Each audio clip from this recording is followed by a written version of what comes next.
Yo, hey yo, how's everybody doing? Are you folks ready for some DM hotline? My goodness, I've got my pad and my pen. I've got the clicky, so you're gonna be hearing it. How's everybody doing? Ender, what's up, buddy? Just a wizard.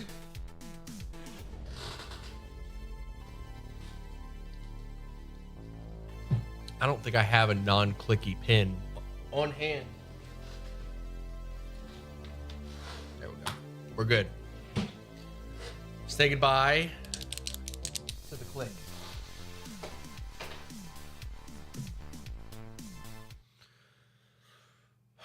All right. Are we ready? Are we ready to help some DMs? I'm ready. If nobody hits the waiting room, then we're just going to do Reddit for about an hour. We'll pet the puppy. He's a good boy. He deserves it. My sweet baby. All right, I'm ready to get started. Actually, well, we don't need announcements. I kind of did announcements during Zelda. I guess for those of you that don't watch the Zelda streams.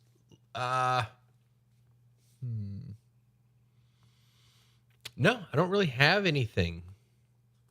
I hope y'all are having a good weekend. I haven't even checked on how my short that posted this morning is doing. Hopefully it's doing well.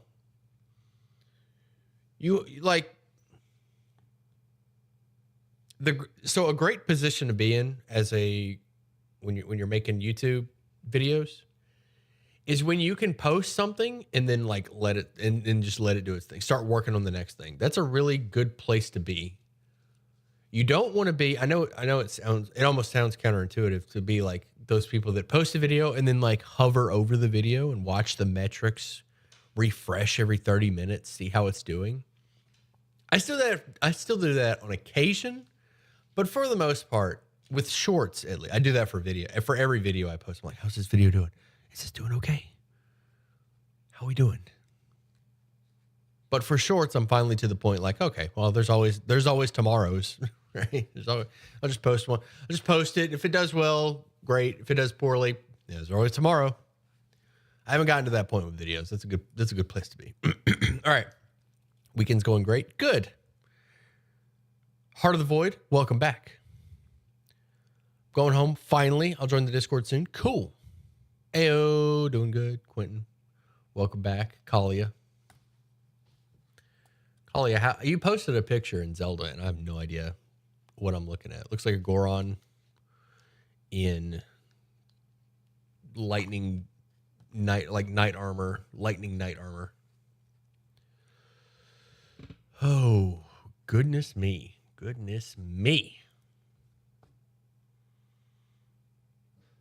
What else? I don't even know what to talk about. We might hit up. We'll wait a bit.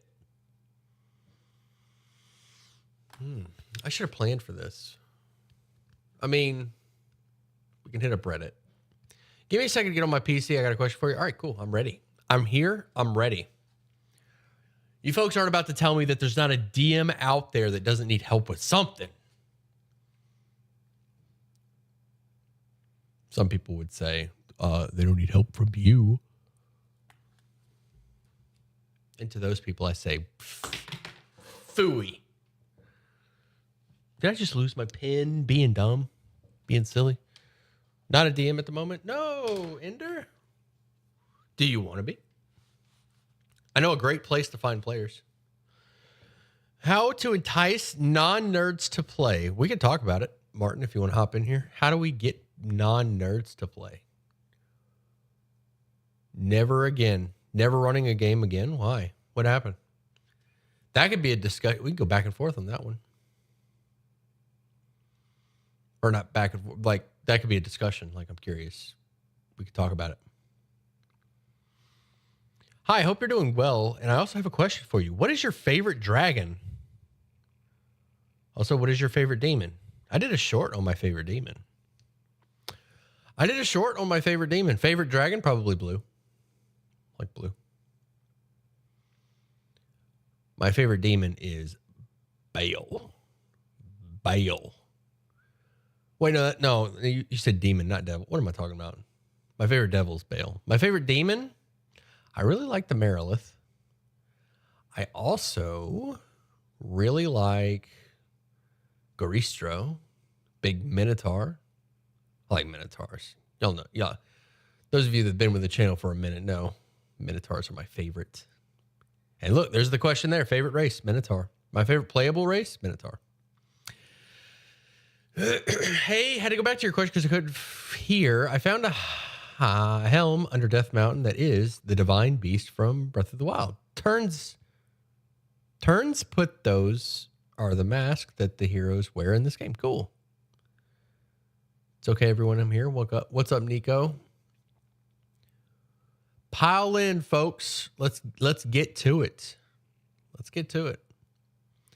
By the way, those of you that haven't been coming by the Zelda streams, I'm loving it. I mean, maybe you're avoiding spoilers or you just don't care about game streams. Either way, it's fine.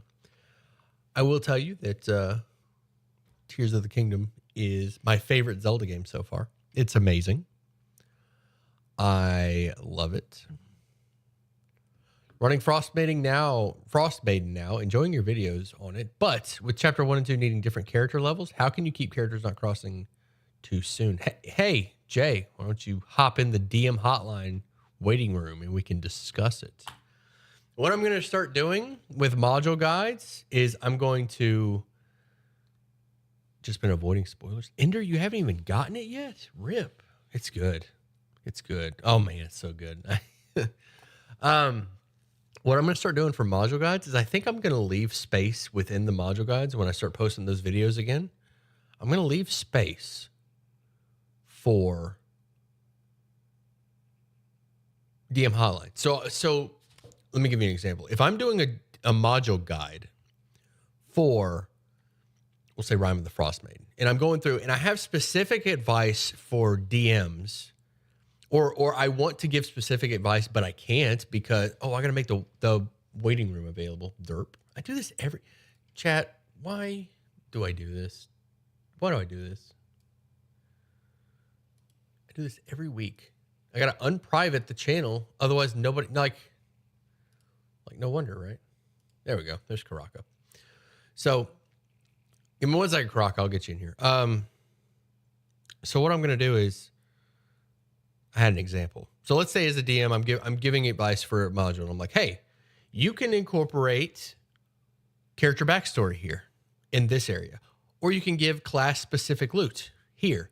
I can't go through every single class or every single hypothetical character backstory.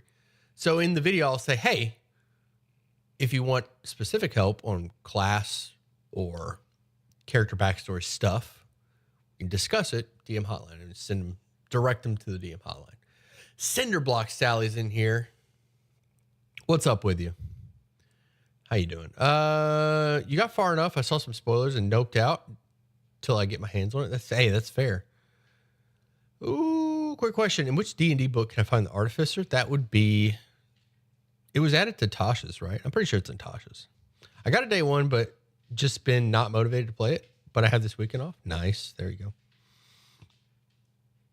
Love running it. Best one. Created some of my own NPCs, like a historian looking for Lost City of Charlotte. It's good. Yeah, it is also in Eberron. That's right. Just finished moving a bunch of stuff around a barn That sounds like work. That sounds like work. All right, Karaka, I'm sorry, you're waiting. Let's do this. Let's do this.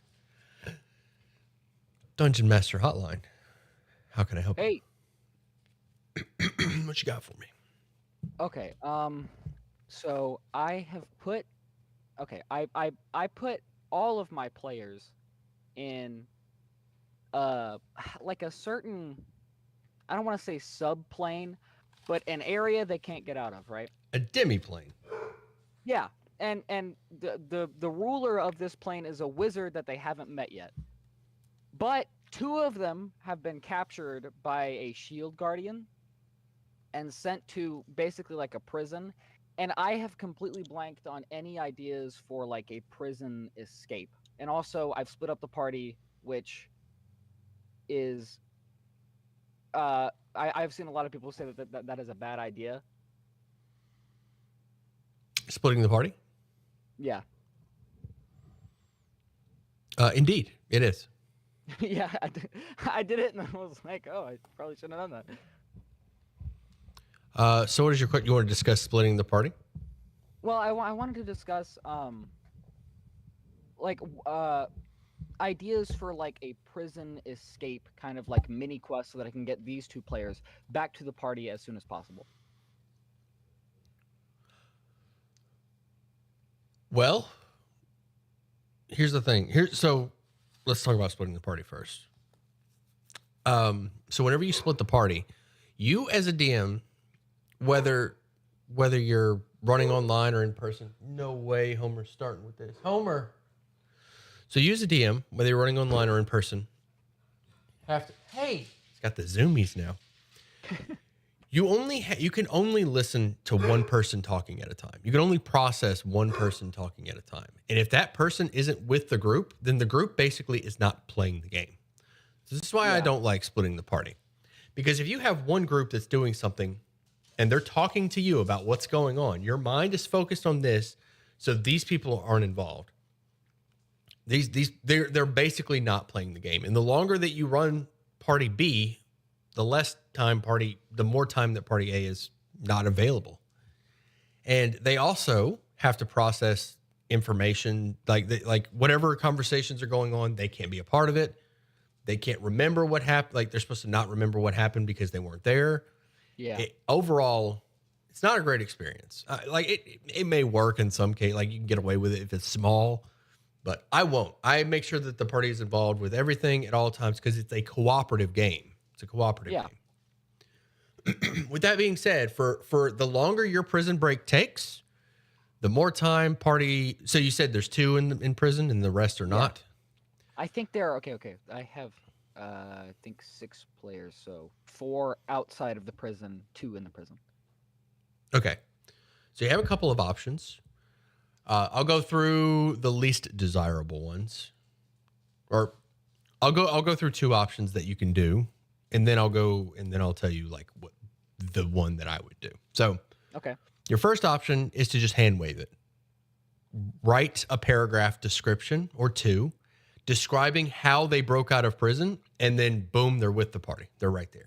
Like it's not even an event that they participate in. It's just, all right, prisoner 1275 smuggles a bomb, blows up a wall, and you folks are able to escape, describe the transition, and then boom, you're with the party, start the Mhm. session.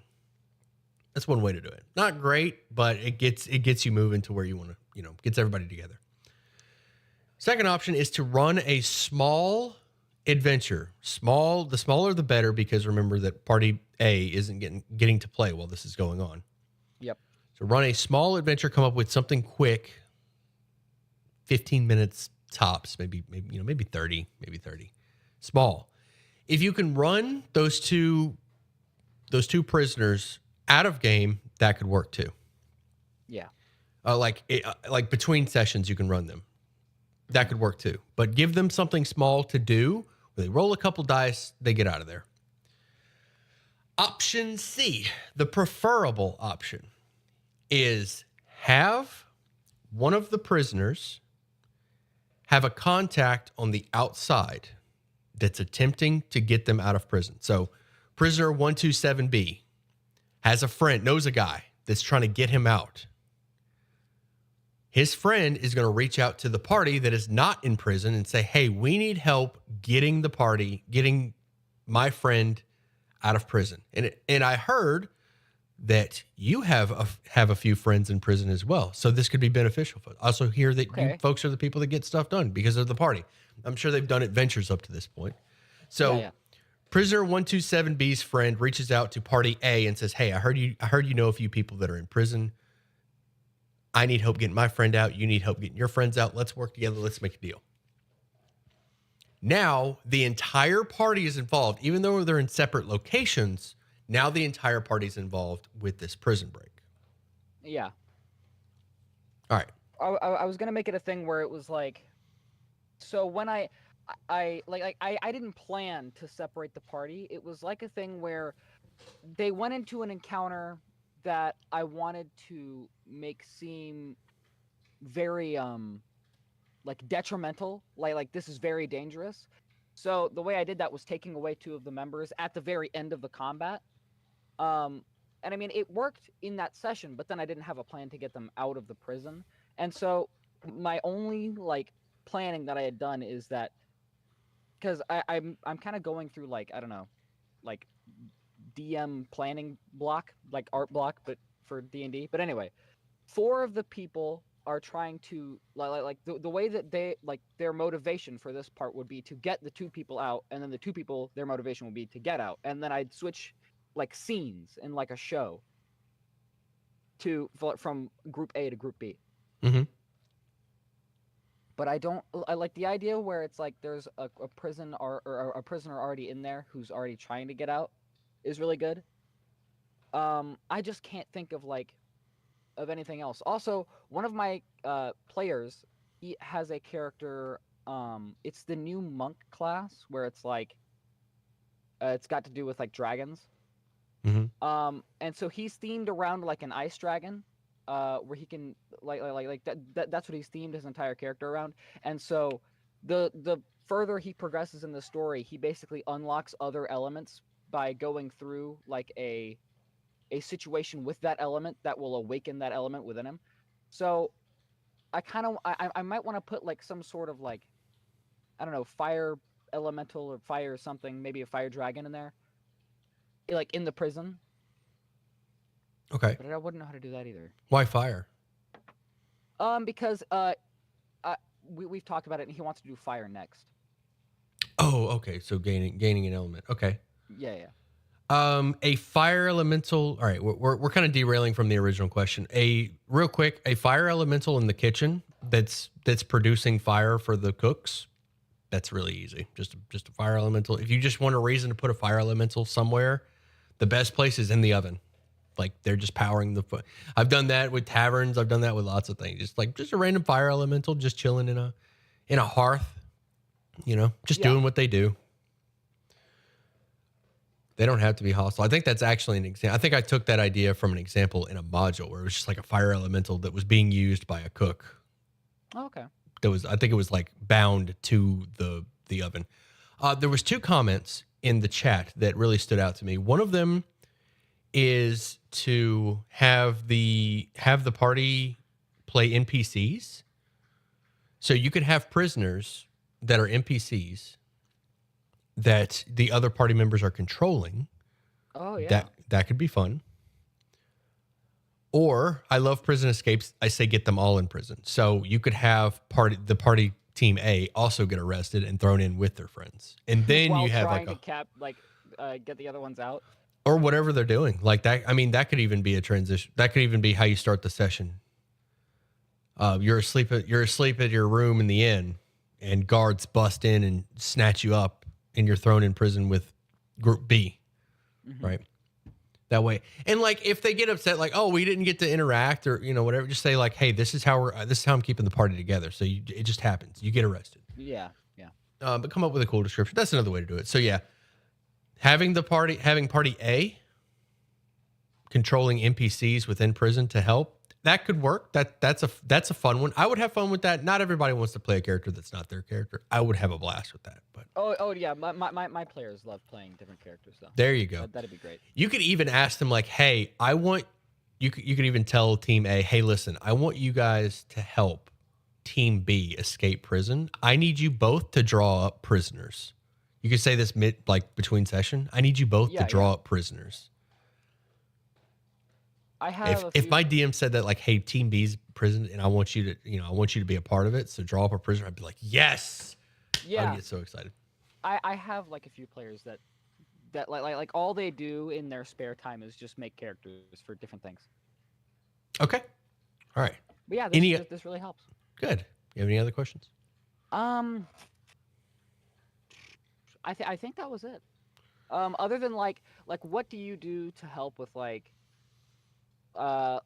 you can't really think of anything, you know? Like to make for the next quest. I've got my main quest figured out, but I don't have any side quests really figured out yet. What do I do if I can't think of anything? Like what do you get for inspiration? That is a good question. Video games, especially turn-based games. So D&D is pretty heavy in combat.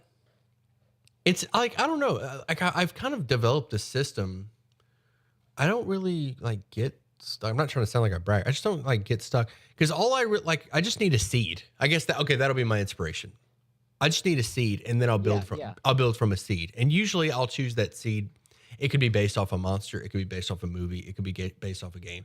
So, for example, I've been playing Zelda, and like a seed could be one of the mechanics from Zelda where you got to merge objects and do some kind of engineering. So, like, I think about that, and it's like, how can I incorporate that into D&D? And then I just kind of follow that chain. Yeah. If I'm playing a turn-based game like Tactics Ogre, Final Fantasy Tactics, any kind of, especially the ones that are on a battle map, I'll think like, oh, these mechanics are interesting because you're basically playing a combat D&D anyway. So I'll use just start with a seed, pick a monster, whatever the last short that I posted, grab that monster and go, where can I put this and why would it be there? Yeah. Because my inspiration for this entire campaign, like not the campaign itself, because my campaign is placed into the world of Faerun, but the way I wanted it to be, it like the story type, I guess, is heavily inspired of off of One Piece, and I don't want to worry anybody in the stream. I'm not going to give any like One Piece spoilers, but like when the adventure that they take, they like heavily affect like the people in that area per arc and like per island. So that's what I want like my party to do is like they've got their main mission, which like Luffy's main mission is to be king of the pirates. Like they've got their main mission, but I want them to have like different side quests where they can each like grow individually as characters. Mm-hmm. But like that was my problem, the side quests. But literally just take something from One Piece and try to like think, how would this work as a side quest in D&D? Okay. Like just take one event from that, because every like side quest in One Piece or in any story generally has the elements of a story. You got like the conflict and the resolution. Just straight steal the conflict. Just take it. Just be like, all right, what's the conflict? There's a bad pirate that's kidnapped, the mayor's daughter, whatever. Okay. This actually helps a lot. Good. Okay, I will be seeing you later then. Take it easy. Thank you. All right. So there's quite a few people in the waiting room, and I don't know who's. Okay, thank you all for typing /join. Somebody was in the chat asking, how do you get in? So join the Discord. There's a waiting room. Hop in the waiting room and type /join. No shame using a seed for inspiration. Absolutely not. Absolutely. Heck yeah. I've got a number of books. I could have sat here for an hour recommending books to Karaka. I read a lot of like self-improvement, motivation, productivity books. I read a lot of those. I've been This year I've been like all about it. Been eating those up. Okay. Oh yeah, and don't forget to accept the rules. Okay, I believe next is Red Eye Fire. Let's get him in here. Dungeon Master Hotline. How can I help you? Hello. Hi. Hi, Sam. All right. Um, I I love being a DM. I love it so much. What I Me don't too. love, preparing so much, either side missions, side stories, and it all going to waste. So, what is a good way for me to prepare enough for the players that they have the option and willingness to interact with the world without overloading myself? For example, in Rime of the Frost Maiden, I always end up pairing all of the quests, even though we're only going to do about 5 of them. Hmm. I mean, are you enjoying preparing all of them? Or do you feel stressed doing all this prep? I feel stressed because it's way too much time out of my day. Okay. But I don't feel stressed in like small bits of doing prep. Like I was able to do the last 2 chapters of Rime of the Frost Maiden slowly, and that's because I knew they would have to interact with nearly everything. So Mm-hmm. that's why I was fine, comfortable doing it. It's more so work that goes wasted, which I'm not comfortable with. Okay. So what do you think causes it to go to waste? Is it the players aren't interested, or are you ready to move on to the next thing? Um, it's that I don't know what the players are going to be interested in, and when I ask them, they don't give me a strong confirmed answer what they want to do next. If they don't give you a Um, if they don't give you a mhm, strong answer, choose for them. So a couple okay. things. For one, Rime of the Frostbane has Hmm. a ton of side quests. Choose for them. Yes. You don't. There's no. There's a concept called, I can't remember what it was. It's like choice paralysis or something. Where you give them too many options, they can't make a decision. There was like this Okay. experiment where they would put people in front of this wall of ice cream flavors. It was like just like these Hmm. jars or it was the jars of something, jam Hmm. maybe. And it's like make a decision, and they were like, and like a lot of people were like, oh, I don't know. It's just like this wall of flavor. I don't know which one to pick. Yeah. And like they did this experiment. They adjusted the amount of flavors down to about 7, and 7 was like the magic number where people were like, okay, I can make a choice from 7 choices. So do Okay. that. Just narrow it down. Don't do 7. Do like 3 or 5. That's 3. I think 3. yeah, I aim for about 3 or 5. So choose 4 of them. So now you're the only one that has choice paralysis because you're looking at this list of I can't remember. I think there was like 12 in chapter 2. There's 12. 12. There's 12. It's 12. Yeah, I can't believe I remember that. 12. So there's a ton. So just pick the ones that you like. Read through them. Yeah. Watch some videos. Mhm. Pick the ones you like. Yeah. Pick your favorite, and then choose those. And then write those down. Make a list of 5, and then I want you to present those to your players out of character, in character, whatever. Prepare those. Present them to them. Out of character is great because you can actually have a conversation with them. You don't have to like be the voice of God talking to the characters. You can be Mhm. you talking to your players like, "Hey, Yeah. I prepared a couple of side quests. Here's what they are. I'm loving them, by the way. I love these side quests.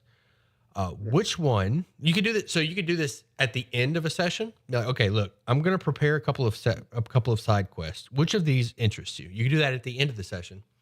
If you wait to the end of the session to give them options like that, you can prepare for whatever option they choose. Mhm. It's a great way to end a session knowing what they're going to be doing next week. Mhm. That's the best because if the players know what they're going to be doing next week, it's a lot easier to hit the ground running when a new session Mhm. starts. So could you imagine ending a session? You just conquered the castle, you reached the tavern, Mhm. and then like, oh, it turns out so and so was kidnapped. Mhm. See you next week. Now the party knows like, oh, we got to go save so and so from goblins. Now like throughout the week, it's like we know what we have to do instead of Yeah. at the start of the session. All right, last week we destroyed the castle. What can we do this week? What are our options? Rather than think about this kind of stuff mid-session, you want them thinking about what they want to do next throughout the week. And if you stay in Yeah. communication with them, you Mhm. can prep for what they choose. The sooner they make the decision, the sooner you can start prepping for it. It's going to go so much smoother when they execute. That's all really great.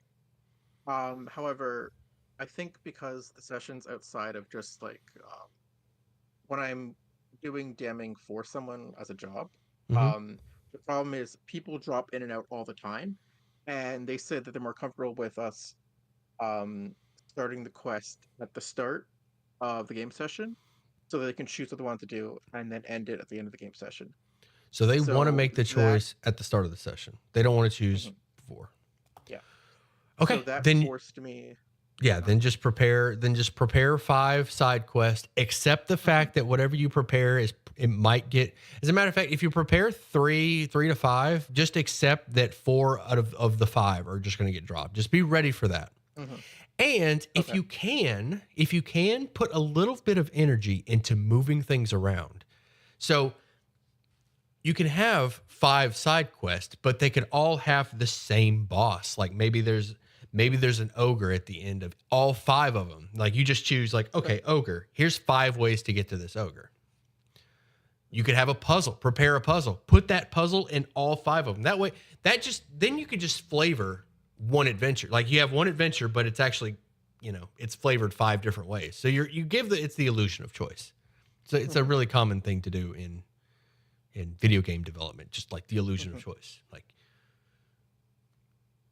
you could, Skyrim, I think doesn't have multiple endings. It's just got one ending, but you could get to that ending a million different yeah. ways. You could sneak, you could, Mhm, you could join the Vikings, you could join the Imperials. Like you just got a million different ways to reach the ending, but it's all the same. You know, you got me. How do you feel? All right, where are you? Where are you? yes. What are you thinking? That works. I just have to be either not as linear, but trying to get their insight of what they want to do as players for the coming week, so I can only prepare just that or as minimal as I possibly could before I stress myself out. Um, That's right. Reuse the things that you prepared. Just because you prepared something yeah. for one side quest doesn't mean it can't be put. You really Mhm, only need to prepare one boss fight. You can put the same boss fight across. Well, you can reflavor it a little bit. One puzzle yeah. for sure. Reflavor it. Like reuse. Yes. Like be efficient with your time. Reuse the things that you prepare, and put them across all. Like Mhm, that alone will save you a ton of time. mhm, yeah. I do have one other smaller question, I'm ready. and that is, how do you incentivize a new player from finally deviating from the standard of just casting fireball? Hmm. I mean, why? Why, right? If they enjoy Fireball, they got Fireball. Mhm, I mean, there's no reason. How do I word this? I could tell you to devalue the Fireball to make other things more interesting. Like you put them mhm, up against a mhm. fire elemental. It's like, oh, my Fireball's not going to work here. I need to try something else. But Yes. really, Mhm, really, why? Why? What's wrong? Like, why? If you don't want Fireball, I would create situations where another spell would be more useful rather than downplay their favorite spell. I would just create situations yes. where another spell would be more useful. Like if you want them to use an ice spell more often, put them in situations where ice would be really effective. They could be a monster that's weak to ice. You could say whenever ice damage is dealt in this room, the water freezes, which hampers the enemy's movement. Anything like that. Just Mhm, make the other spells more interesting, more enticing, because mhm. anybody that just chooses fireball just wants to do lots of damage. So, you know, Yeah. they want to be as effective as possible. They want to do lots of damage. I mean, there's nothing wrong with it. Nothing wrong with it. No judgments. If you like your fireball does the most damage for the spell slot. Yeah. It's fine. And I mean, there's no reason that you feel that you should that they need to be using something else. How dare you use the same spell? Kind of thing. No, it's just sometimes it makes an encounter either a little bit easier, which is fine, because if it's like a minor encounter, but then it gets to the point where after they're done casting fireball, they don't cast any other spells with any of their other spell slots. Um, and they're now level 9. So they have a lot of options. If this is on you, blunt, like 100%, I'm gonna be as blunt and direct as possible. If the one spell that this wizard has decided to cast over and over again, and that's like their favorite spell, and that's all they want to use, if that's making the encounters easier, then you're preparing the encounters poorly. You're doing it wrong. You don't have to. When you're preparing a session, you don't have to wonder wonder what spell they're going to use here. Instead, when you're preparing a combat, I want the first question to be, when you lay out a bunch of enemies, or when you're preparing a combat, you've got the battle map, right? You've got the battle map, you've got the miniatures, you've got the monsters. Once you have all that ready, I want you to ask yourself, the first question I want you to ask yourself is, what would a fireball do here? What would 30 points of damage do to this entire group? If the answer is wipe them out, go back, redesign that encounter. Go back to prep. Like, okay, if a fireball will wipe this out, because you know a fireball's coming. Like, be thankful that you know what they're gonna do. That's the best. That's the easiest way to prepare. Because what were we just talking about with preparing a session? I don't know what they're gonna do. In this example, you know what they're gonna. You know a fireball's coming, so prepare for that.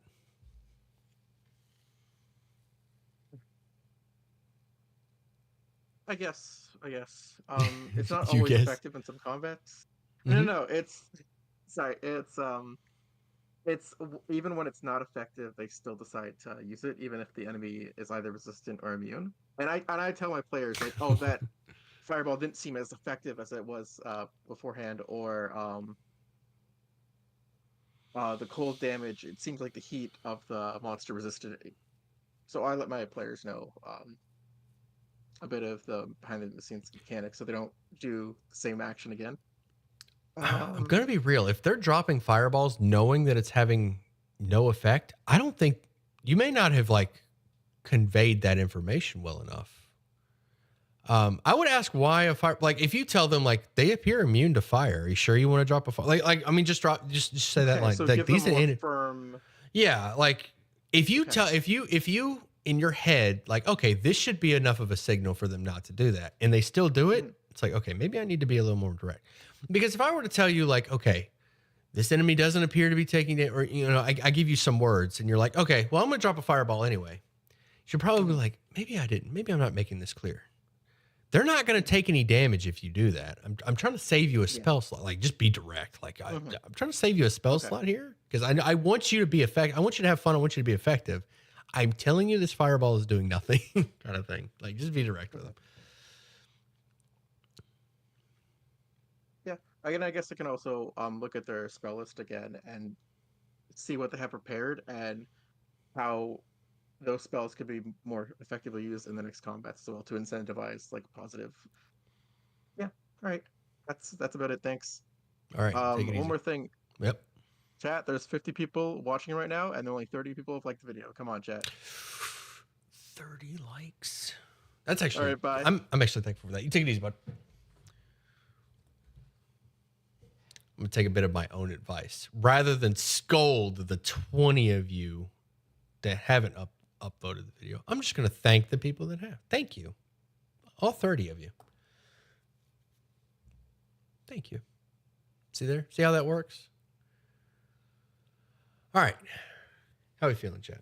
I wasn't really paying attention to the chat for that one. I'm sorry if y'all had some good suggestions.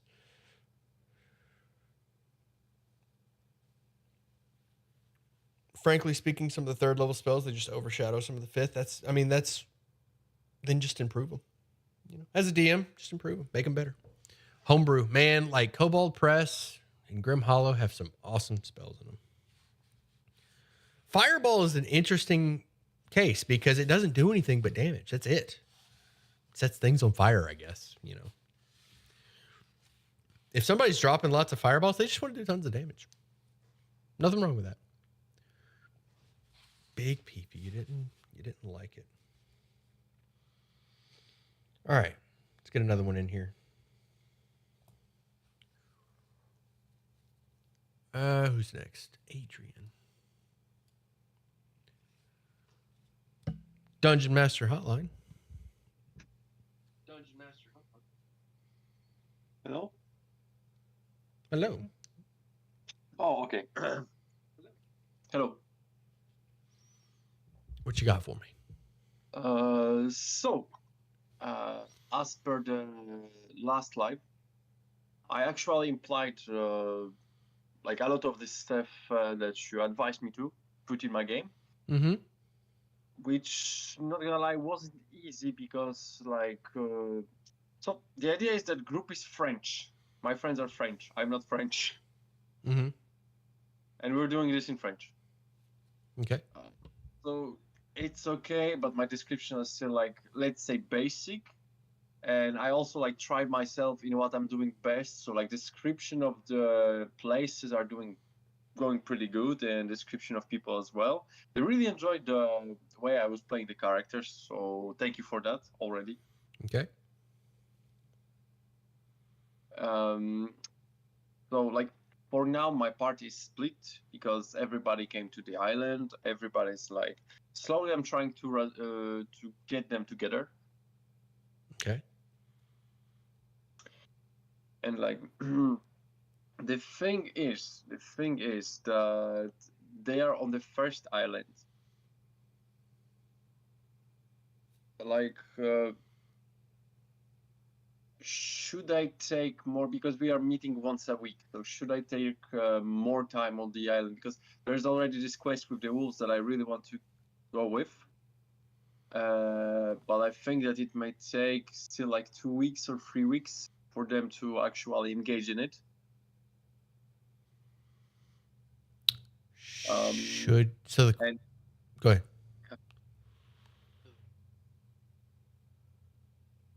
Okay.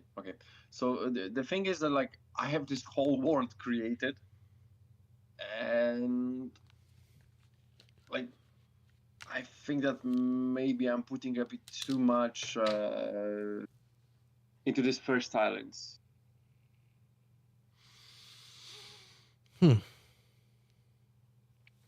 If you feel like that's here's what I want you to do. I want you to just prepare for the next session.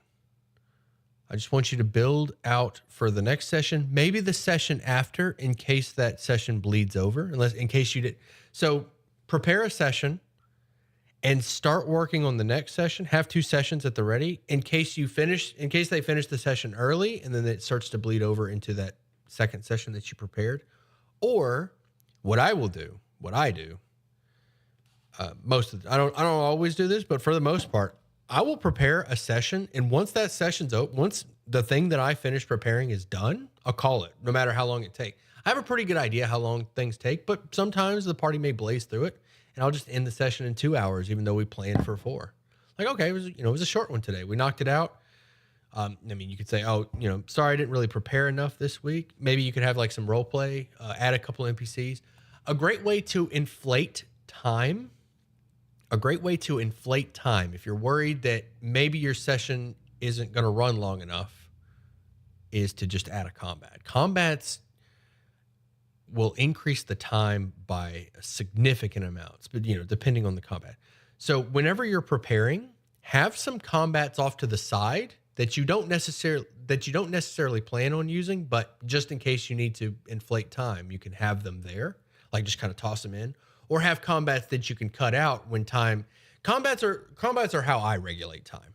So if I want the session to go longer, I'll kind of slide in a combat. If I get the feeling that this combat's going to run too long, I'll just start cutting combats that are, the filler combats. That way to get them to the boss fight quicker. So yeah, combat's a great way. It's a great way to manage time. Another way would be role-playing with NPCs. Puzzles are a good way to add 15, 20 minutes to a session. But for the most part, do prep for the session ahead and nothing else. If you have some ideas for a later session, write them down, put them in a folder, put them in that session folder. But all you need to worry about is the next session, because that's going to offer plenty. That's enough to do.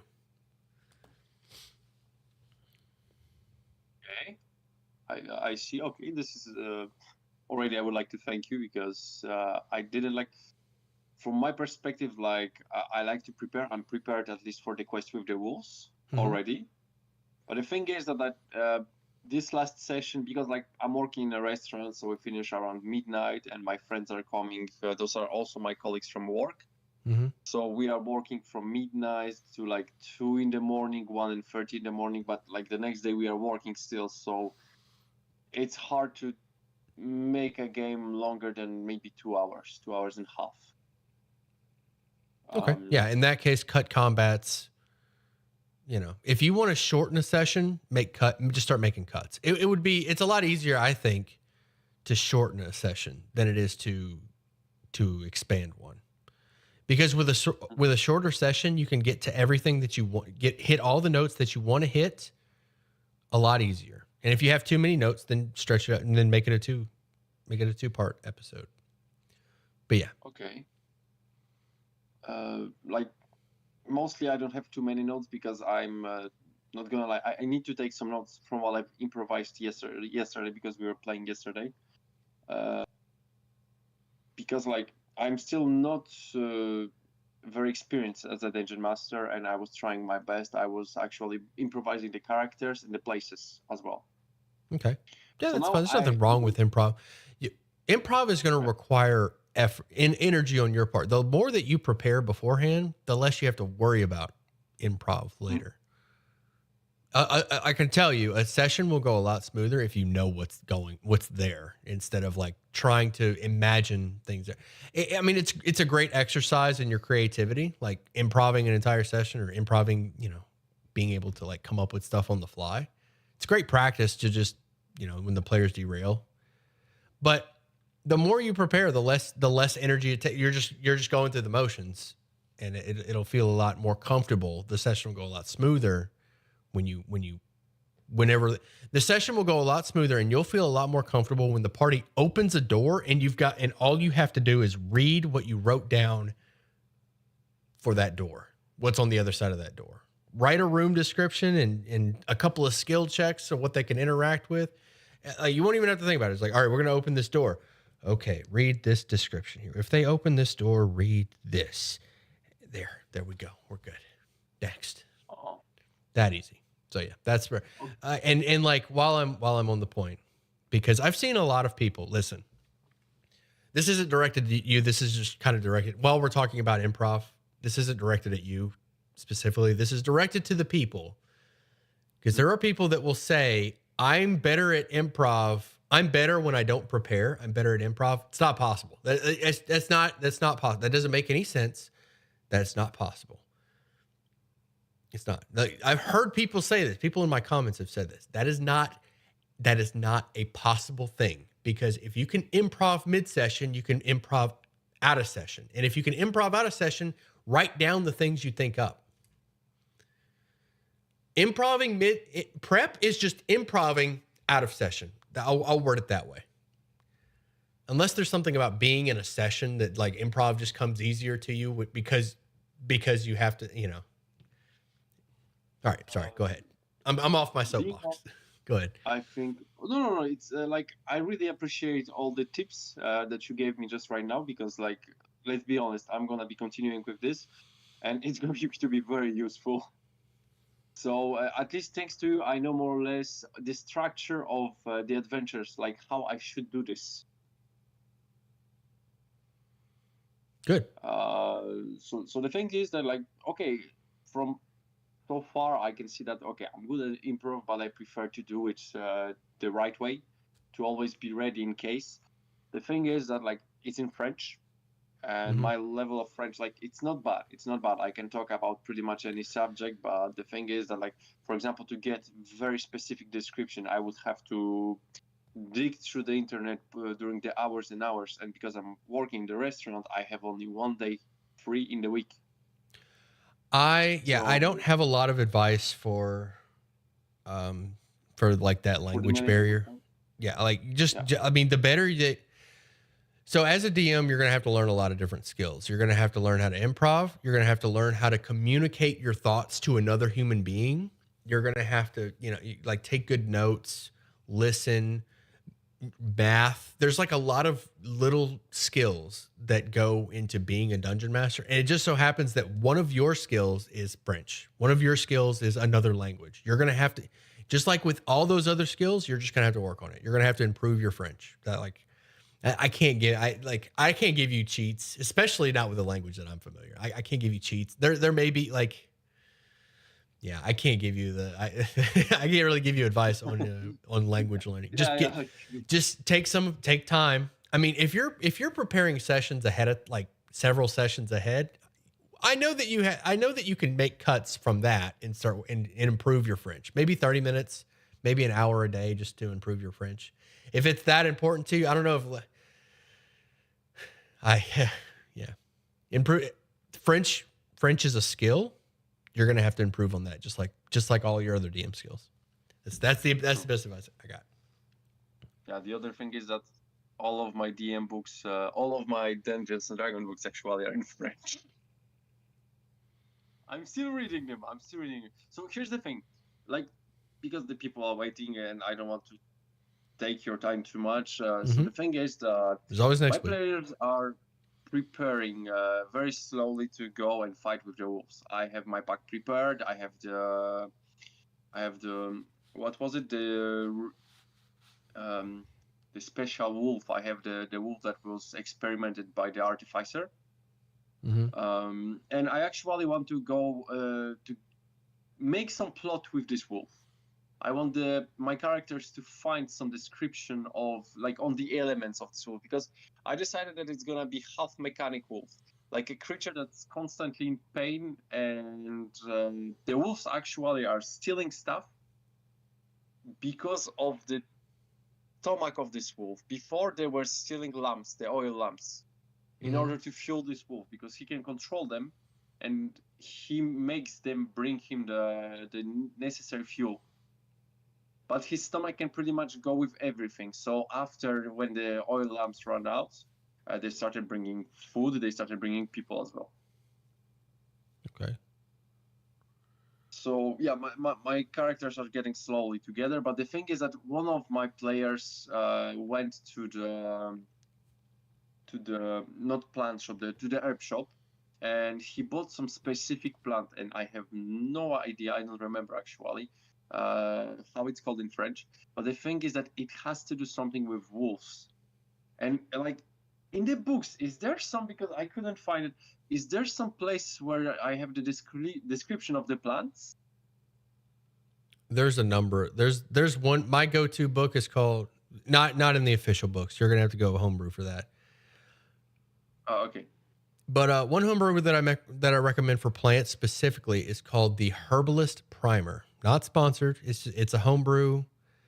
It's amazing. It goes through like a bunch of plants, and it's made with tabletop RPGs in mind. It's system agnostic, so it's not just D&D 5e. It's just information about plants and like their properties. It's a great book. Herbalist Primer. Look it up. It's great. I love it.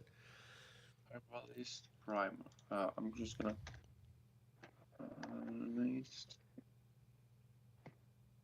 Do you have anything else? Primer. So the thing is that like after they will have to meet with the king. I decided that like it's not actually per se. It's not a. I lost the word. I remember in French. I don't remember in English.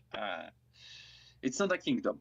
Exactly. It's not a kingdom. They are on small island. There's a mayor, and he wants to pay them afterwards, and he wants to meet them by themselves. So my idea is that maybe I could use the mayor as a sort of bridge between this island and the whole continent, because like I prepared the whole continent and they are only on small island, and because we are only meeting once per week, I need to like manage sometimes, and I really want them to see the rest I made before I will have to go. Well, they'll get to it. I mean, they'll get to it eventually, as long as you keep running the session.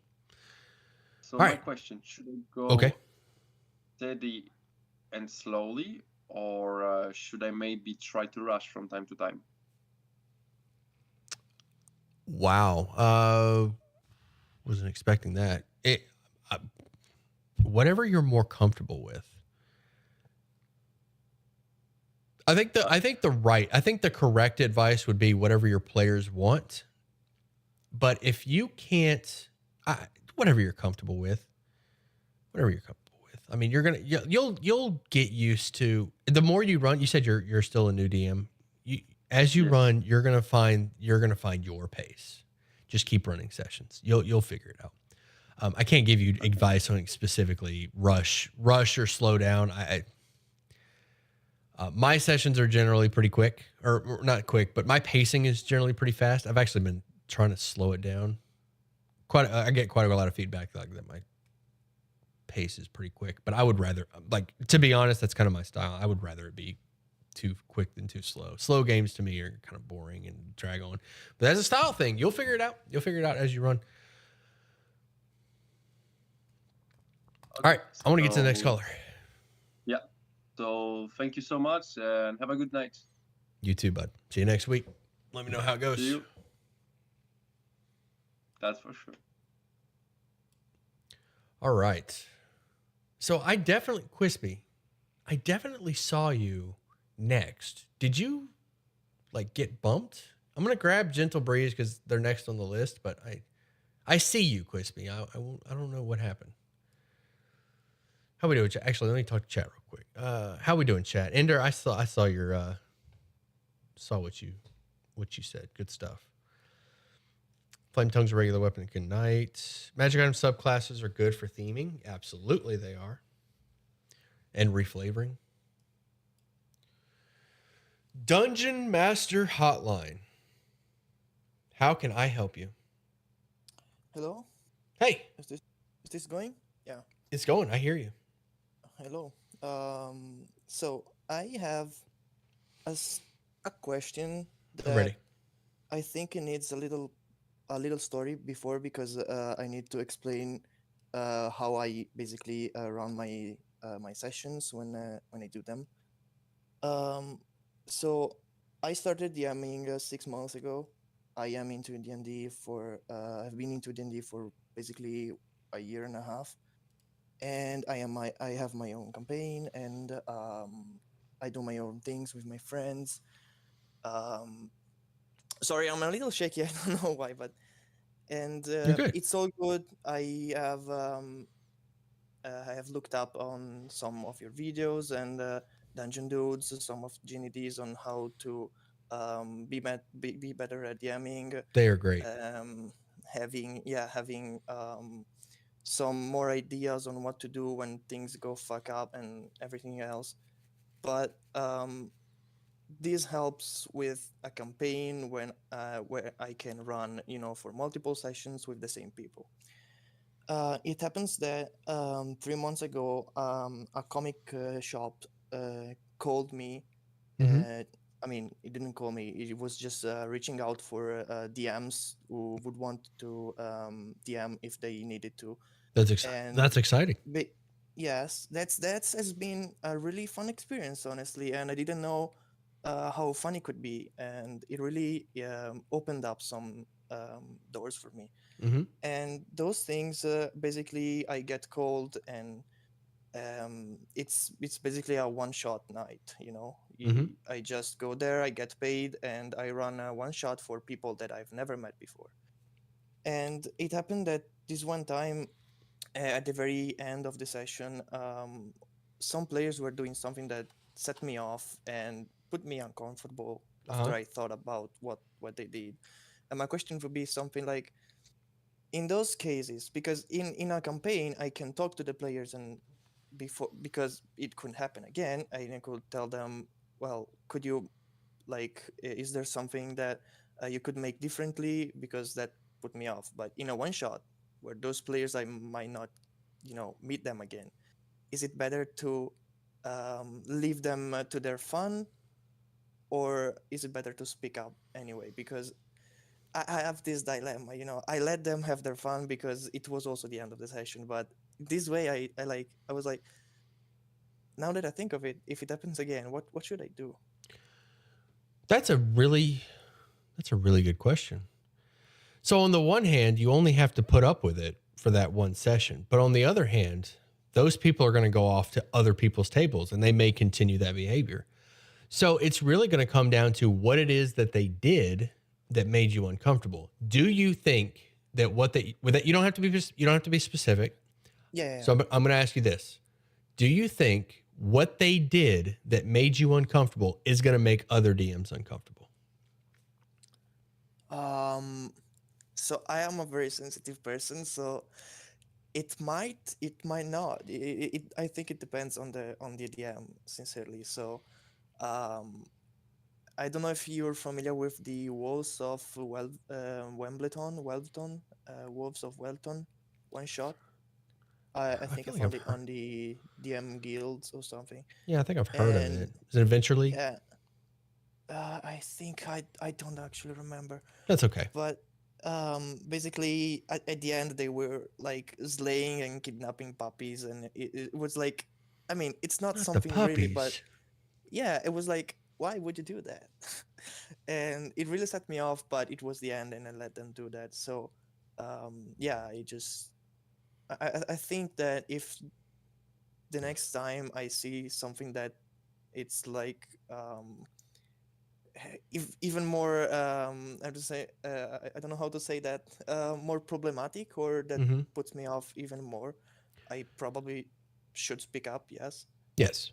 So um so on that point, more on that point. So the mm, previous thing, I mentioned that if you were worried about it affecting other DMs, it's definitely a conversation that you want to have, possibly out of game. Like, yeah, or if something makes you uncomfortable, it would be best to say it right away, regardless of whether it's going to impact other tables.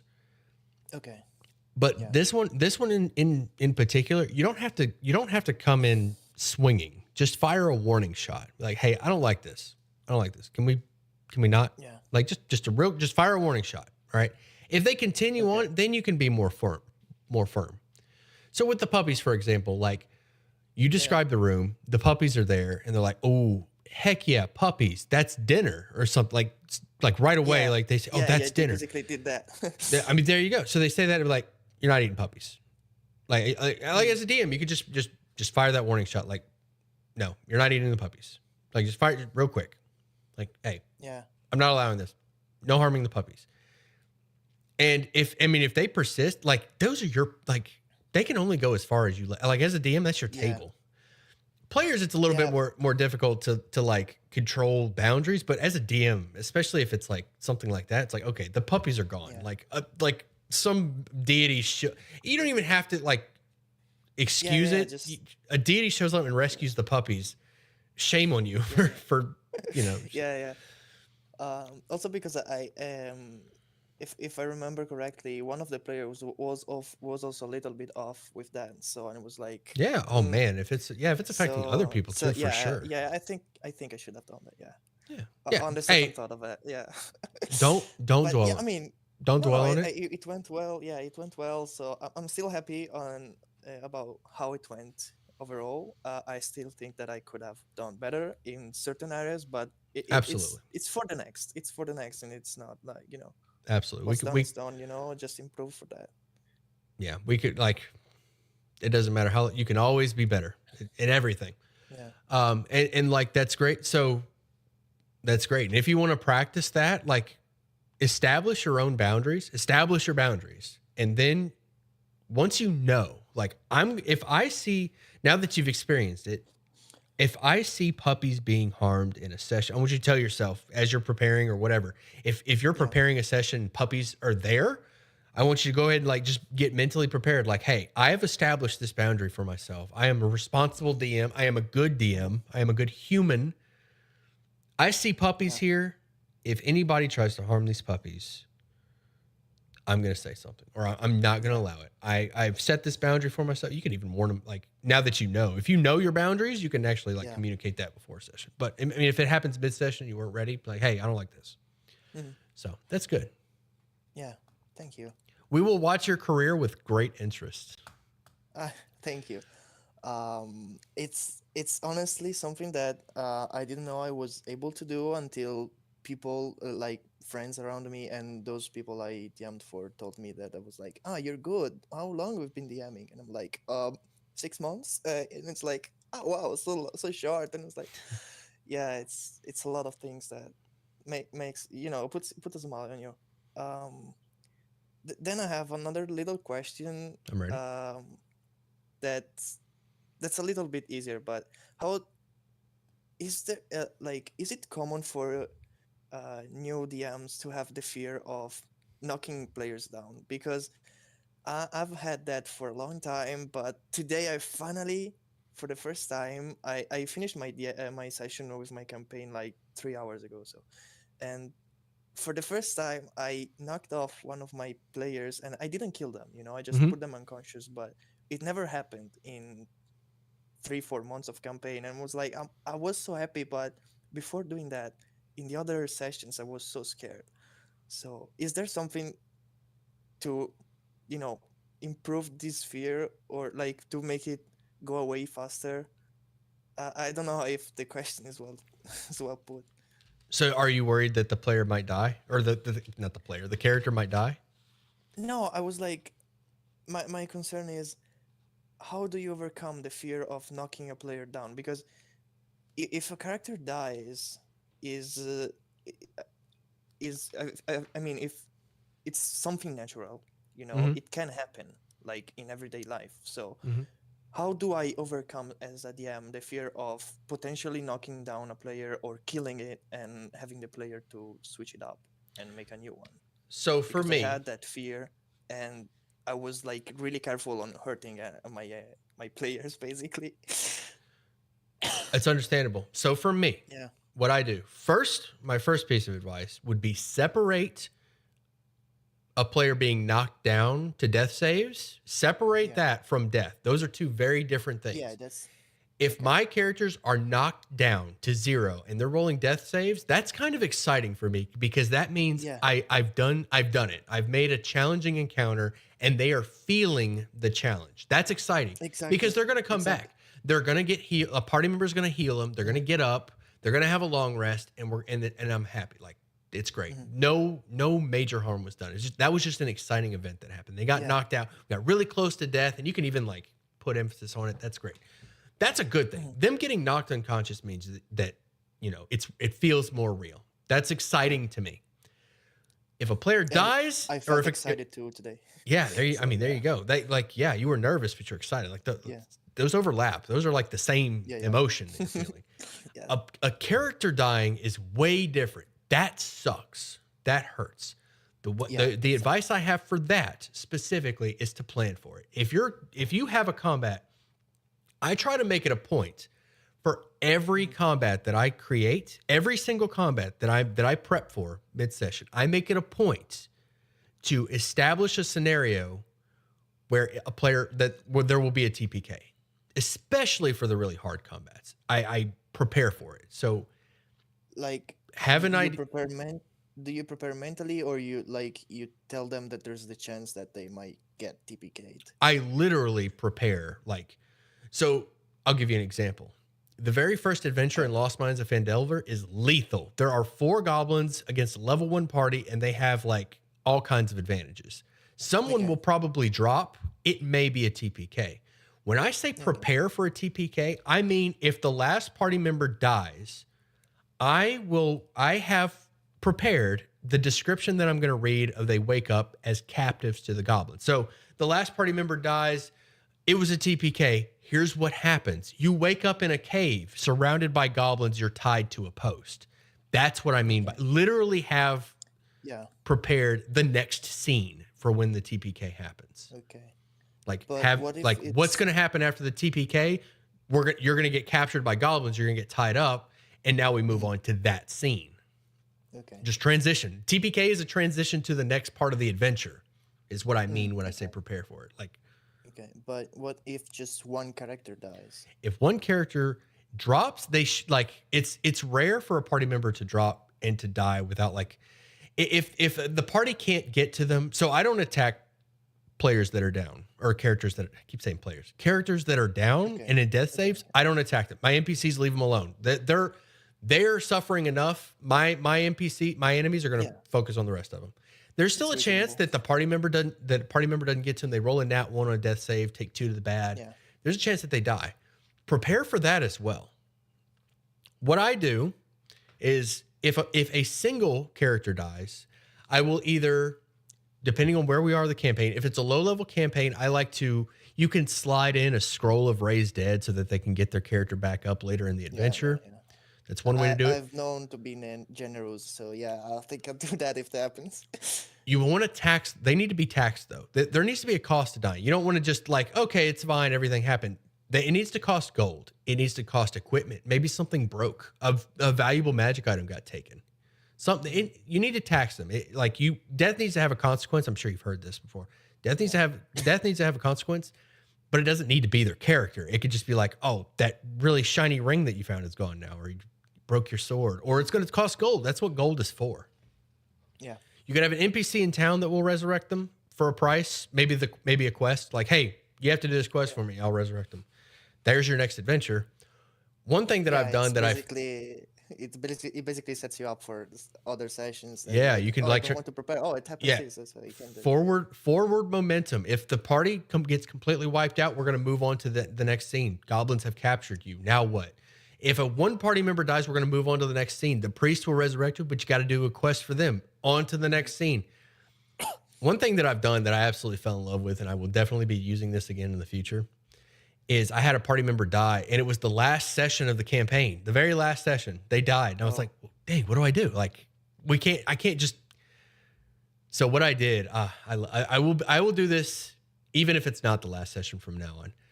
I brought them back as a ghost, and they played out the rest of that session as a ghost. They used the ghost stat block. They had possession. They had the possession ability, so they could take over NPCs. Cool. They had a blast.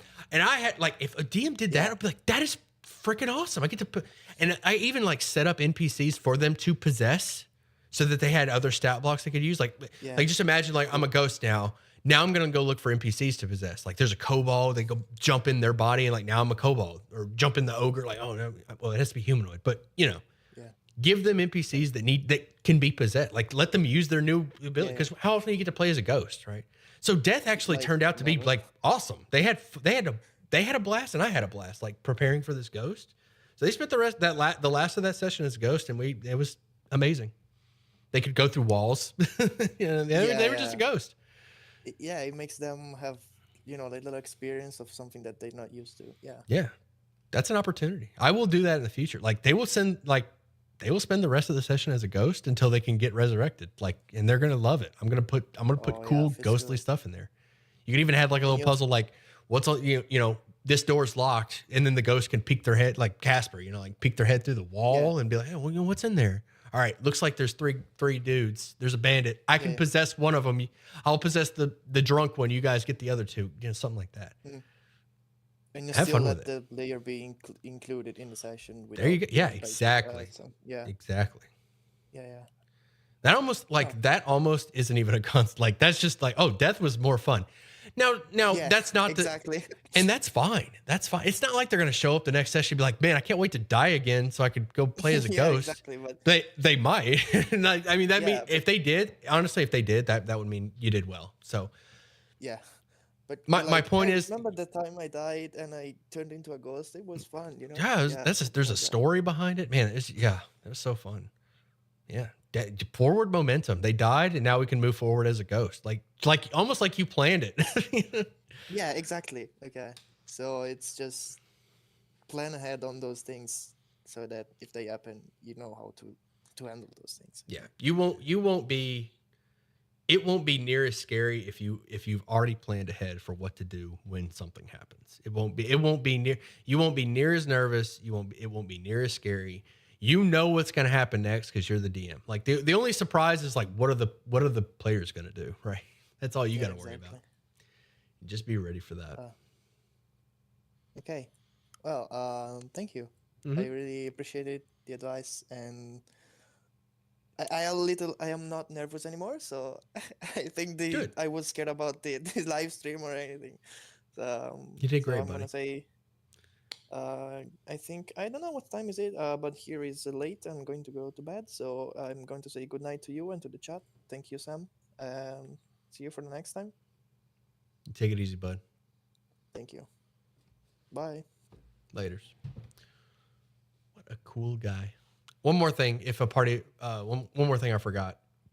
If a player dies, you could give them a dark gift to bring them back. They could be offered a dark gift from Van Richten's in exchange for getting back up. Like, hey, like some dark force in the world says, hey, I'll get you back up for a price.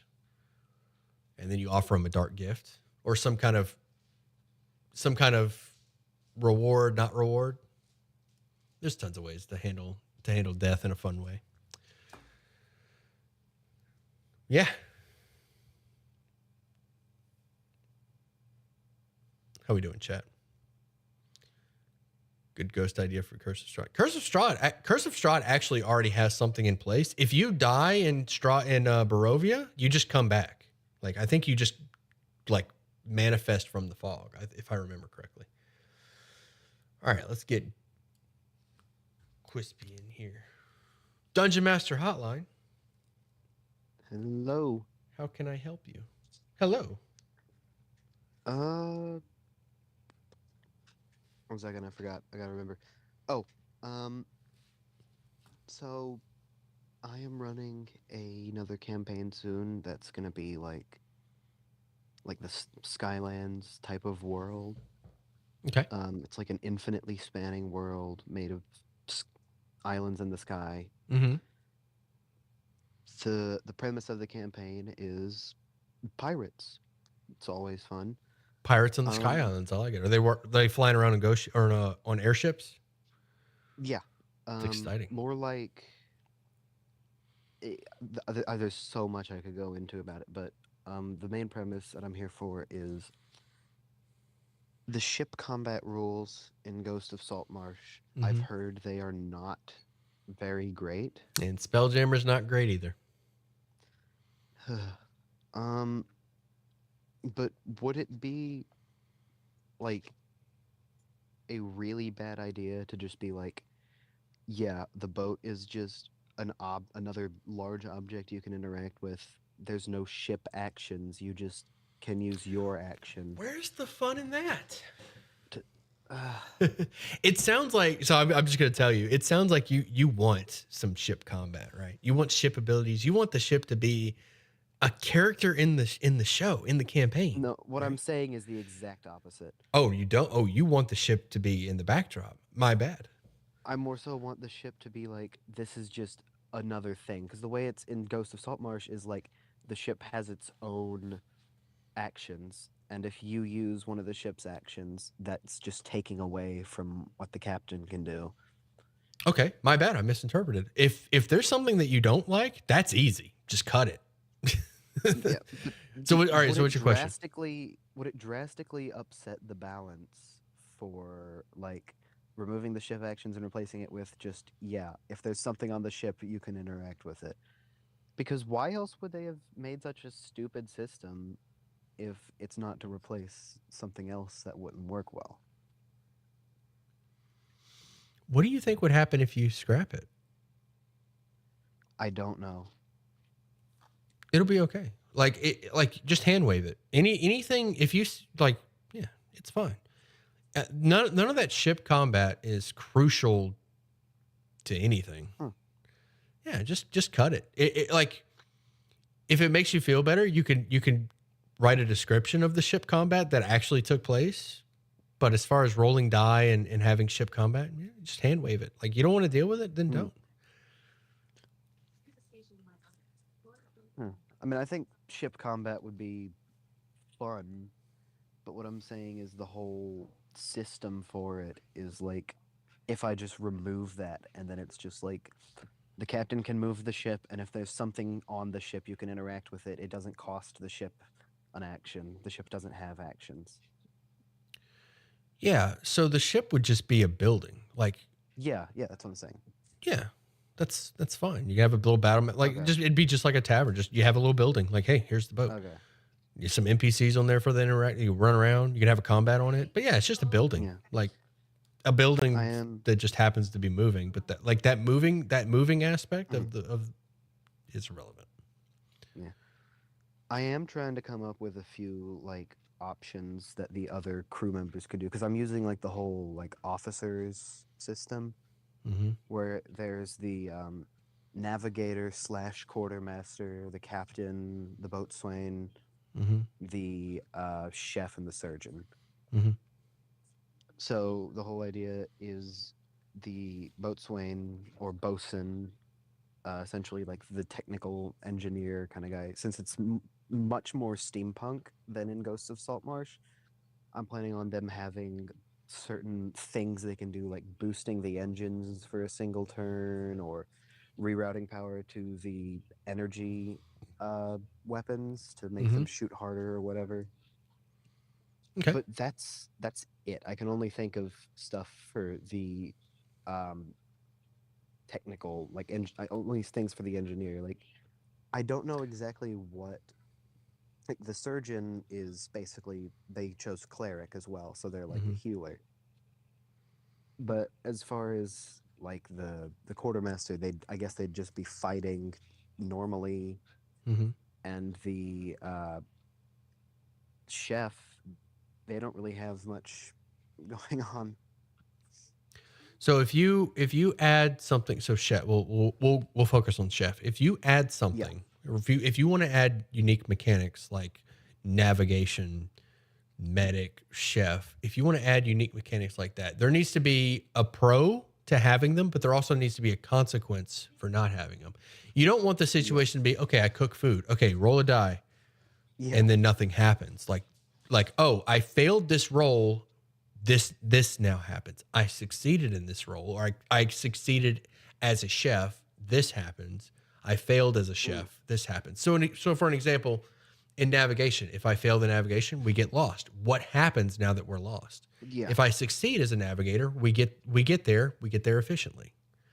So in on time. So there needs to be a consequence and there needs to be a win condition for new mechanics that you incorporate. As far as what mechanics to incorporate and how to use them, I would just steal from other systems. There's a Star Wars tabletop, Star Wars Sagas, and there's also one that mimics 3.5 D&D. There's plenty of Star Wars tabletops. I'm sure, if I remember correctly, Saga had ship combat. Just steal ship combat. Starfinder probably has ship combat. Just find a system that does ship combat well if you want it. Or not ship combat, roles and everything, navigation and all that stuff, navigation rules. Just find a system that does it and then just snatch it, steal it. There's plenty of mechanics from other tabletops that I've stolen and put into D&D, like Madness from Call of Cthulhu. Just swipe it or find a home. Somebody has had your problem and has fixed it with homebrew. So go find that homebrew. I think more so what I'm asking is I don't really know how to make each role relevant in combat situations. I mean, you really that is tricky. That is outside the scope of DM Hotline. All right. You'll have to think of the effects that you want. Like, I mean, I go back to just stealing from other stuff. Play some turn-based. That's a good idea. I'll try some plagiarism. Give me an example. Give me an example of what you're looking for. We'll try to. I want to give you something. I don't want you to leave empty-handed. I'll give you something. Like an example is I can think of something easy for the mechanic / bosun. They can, like I was saying, boost the engines or reroute power to the weapons. Okay. The captain is doing a lot of stuff as well, the whole driving and everything. And I suppose the quartermaster would be in charge of relegating the rest of the crew into the whole which weapons of fire and shit. This is what's happening in combat? In combat. Well, what I mean is like ship to ship combat. Okay. The quartermaster could increase or rather decrease the recharge time of the cannons. Maybe a cannon can fire twice because they are so efficient at getting the materials that need to be gotten. So if they succeed, now you can fire twice this round. The medic can heal. I think you already said that one. The chef can provide buffs. Navigation. The navigator could increase movement. What else? It's just off the top of my head. Navigator can increase movement. Chef could provide buffs. Quartermaster could like increase fire rate of the ships. Medic could maybe provide a buff to all the other things. Oh, yeah, like, but I don't. Yeah, without being specific on that one. Okay. Just make everyone else's I job get the easier. idea, yeah. Mitigate damage. You know. All right. Hopefully that helps. I got something. It does help. All right. I left you with something. That's good. I think I'm pretty much good on that. Yeah. All right. Take it sleazy, man. Take it easy, bud. CBS says, or Cinderbox Alley says, try Dark Matter. They have a bunch of this kind of stuff. Okay. Next. How we doing? I saw PP was like, Sam keeps asking chat, how are we doing? But nobody asked how he's doing. Fina does ask. Thank you. Fina and PP. I'm doing fine. Having fun. Flexibility is more important in that regard. Dark Matter. All right, who's next? All right, Red Eye is back. I guess Red Eye's got more for us. Let's see what he's got. Dungeon Master Hotline. Welcome back. I'm gonna be honest, Sam. I thought I left this a while ago. I'm so sorry. All right. Harsh. DM Hotline. How can I help you?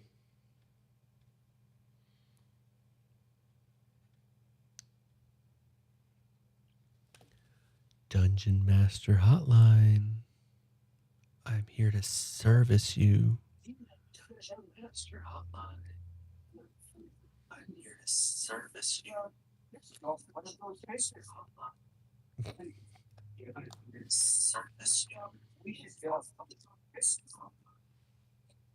Killing me, Harsh. I hear you. I hear myself too. I have to listen to my creepiness. Hello? Hello, I hear you. I hear myself too. I'm sorry, yeah. Give me just a second. I'm sorry, yeah. Okay, so yeah, my question is, I am starting a new campaign and I'm creating the whole world by myself.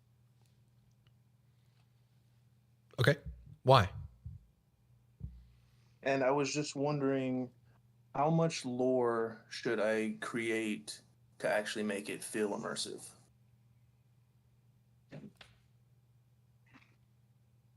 Say that question again.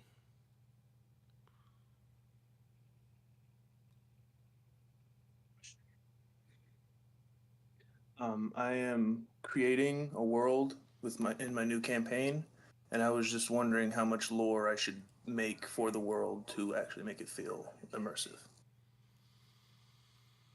Oh boy.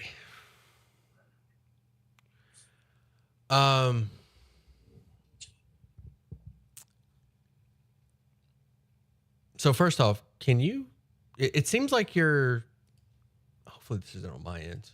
Can you hear me, or are you listening to me through the stream? Because the reaction time is so slow that I'm thinking that like you're reacting to the stream rather than me, and I'm worried that it may be on my end.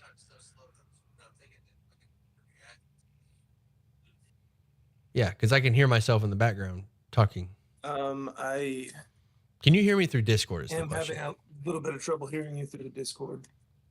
Was anybody else having that? Oh man, I wish I could. Okay, now I can hear you. I'm sorry. Oh, okay. All right, good. Whew, all right. So you want to know how much lore do you need? Listen, you only really need. Oh boy, that is a question. as much as you can come up with. But remember that the party's only going to see what they interact with. They're not going to know like the entire pantheon of deities. I'm hearing myself. You're killing me, bud. I'm hearing myself. Like, you can mute the stream. You know, like if you can hear me in Discord, you don't need the stream. I can go ahead and tell you it's going to be the same. Like what I'm telling you in Discord is going to be what's on the stream. So. Okay, I'm going.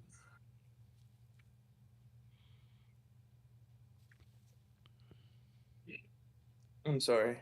Okay, you're good. So as far as how much lore do you need? Just enough for the play. You don't need any lore outside what the players are going to learn about. You don't need anything outside of that. If it's not something that's going to come up in a session, scrap it. You can have the idea in your head, write it down if you want, but you don't need it.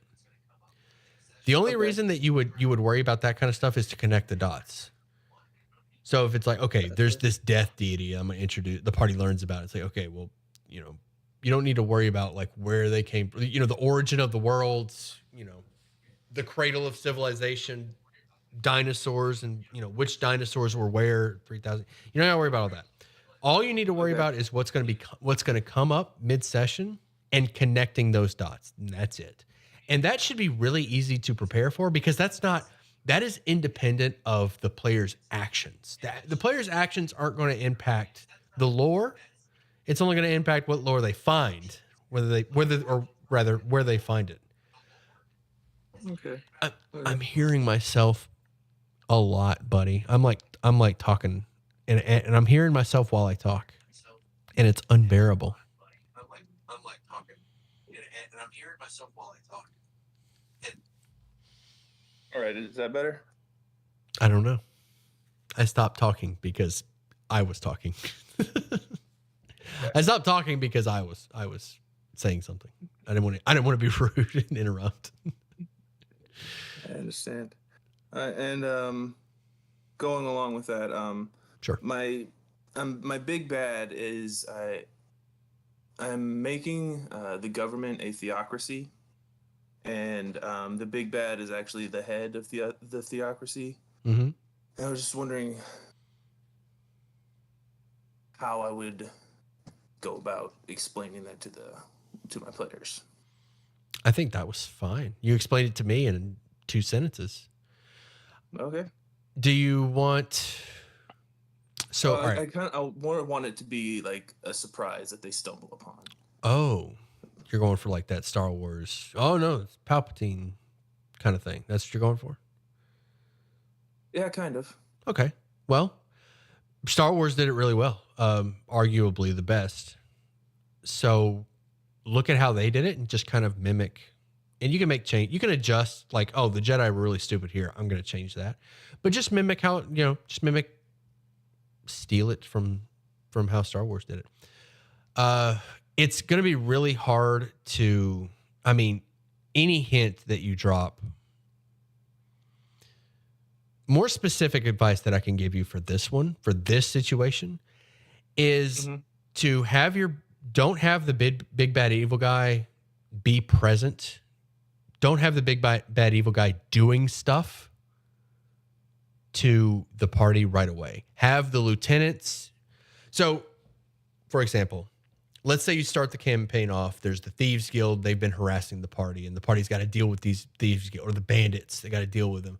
And then they learn that the bandits are being controlled by a noble in town. It's like, oh man, there's a noble. They have like the backing of some powerful people. Now we got to deal with it. They deal with the noble, and they find out that the noble was actually a politician, and they're like ingrained in like the political, and now the party's got to do all these bandits are getting released from prison that we've been dealing with since session 1, and like there's like some political intrigue, and then they find out that this goes, and then finally they find out that this goes all the way to the top, and the big bad evil guy is actually like the guy at the top, so we got to take him down. That should be the progression. It should not be, and as a matter of fact, while that's going on, if you really want to sell it, the big bad evil guy should be helping the party at first to kind of, because if the big bad evil guy is a politician, they're going to be a smooth talker, they're going to be nice, they're going to be friendly, people are going to like them. If your big bad evil guy is a politician and your party doesn't like them at first, you did it wrong. You messed up somewhere.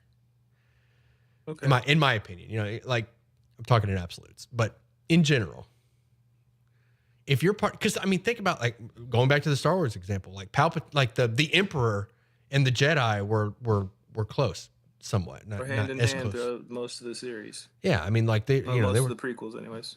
I believe it's been a minute. I'm sorry, Star Wars fans, but I believe Anakin was assigned to the Emperor. It's a bodyguard or something. Like the Jedi were like, "Hey, you should be there with the Emperor." Like that was a thing. Mhm. And little did they know that they were just they just like signed their,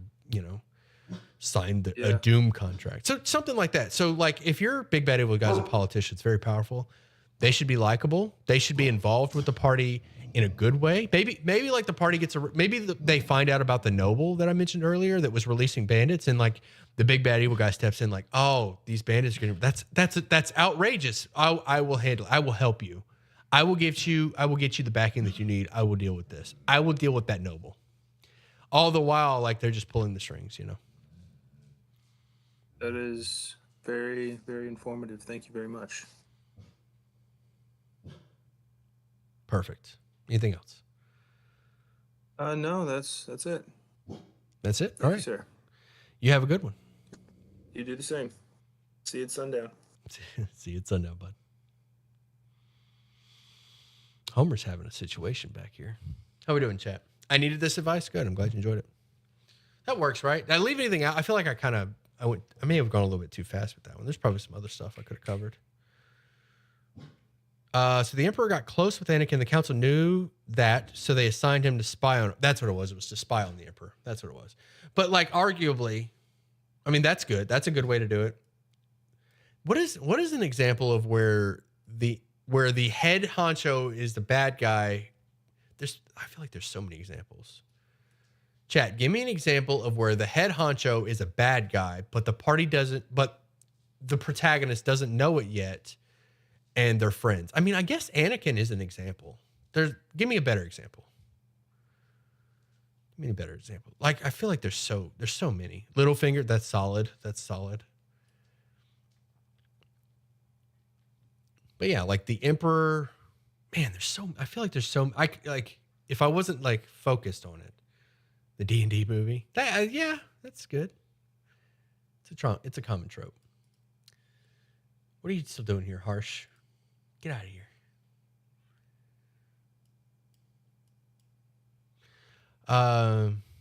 Usual Suspects, that's a good one.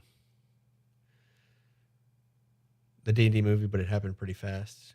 Yeah, surely there's like a TV show or something where it's like, turns out the person that's been helping you is the bad guy. That happens so much. Like I can't even think of one example. Turns out the person that's been helping you is the bad guy. That's all I have to say. That's all I have to say, folks. All right.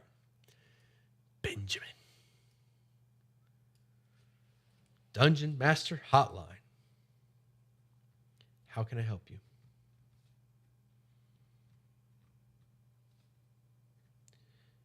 Benji.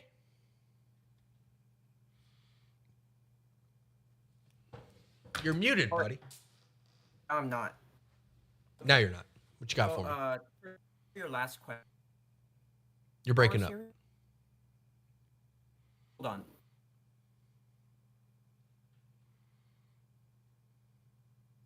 Great. Better. I caught.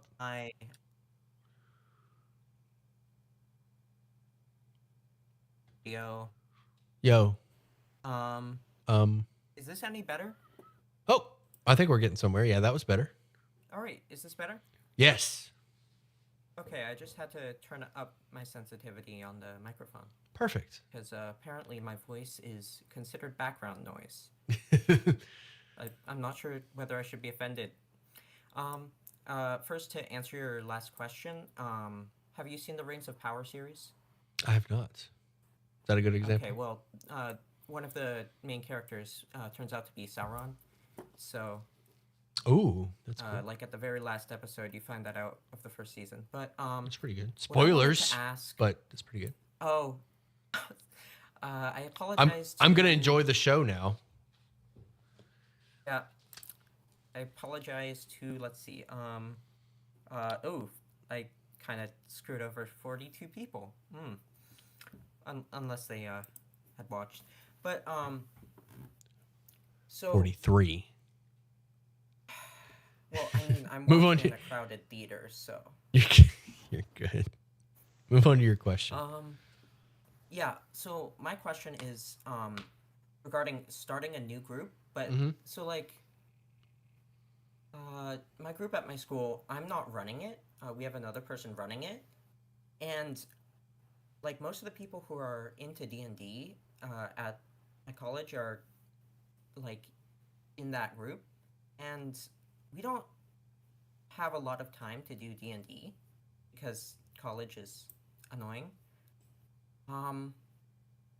So it's kind of hard because I have a bit more time than most of them. Mm-hmm. I probably am not studying enough, and that's probably the reason. But Watching all the I- streamers, man.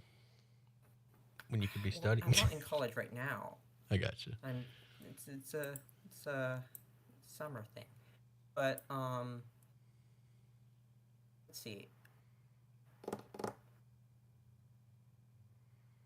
Okay. Go ahead. What you got?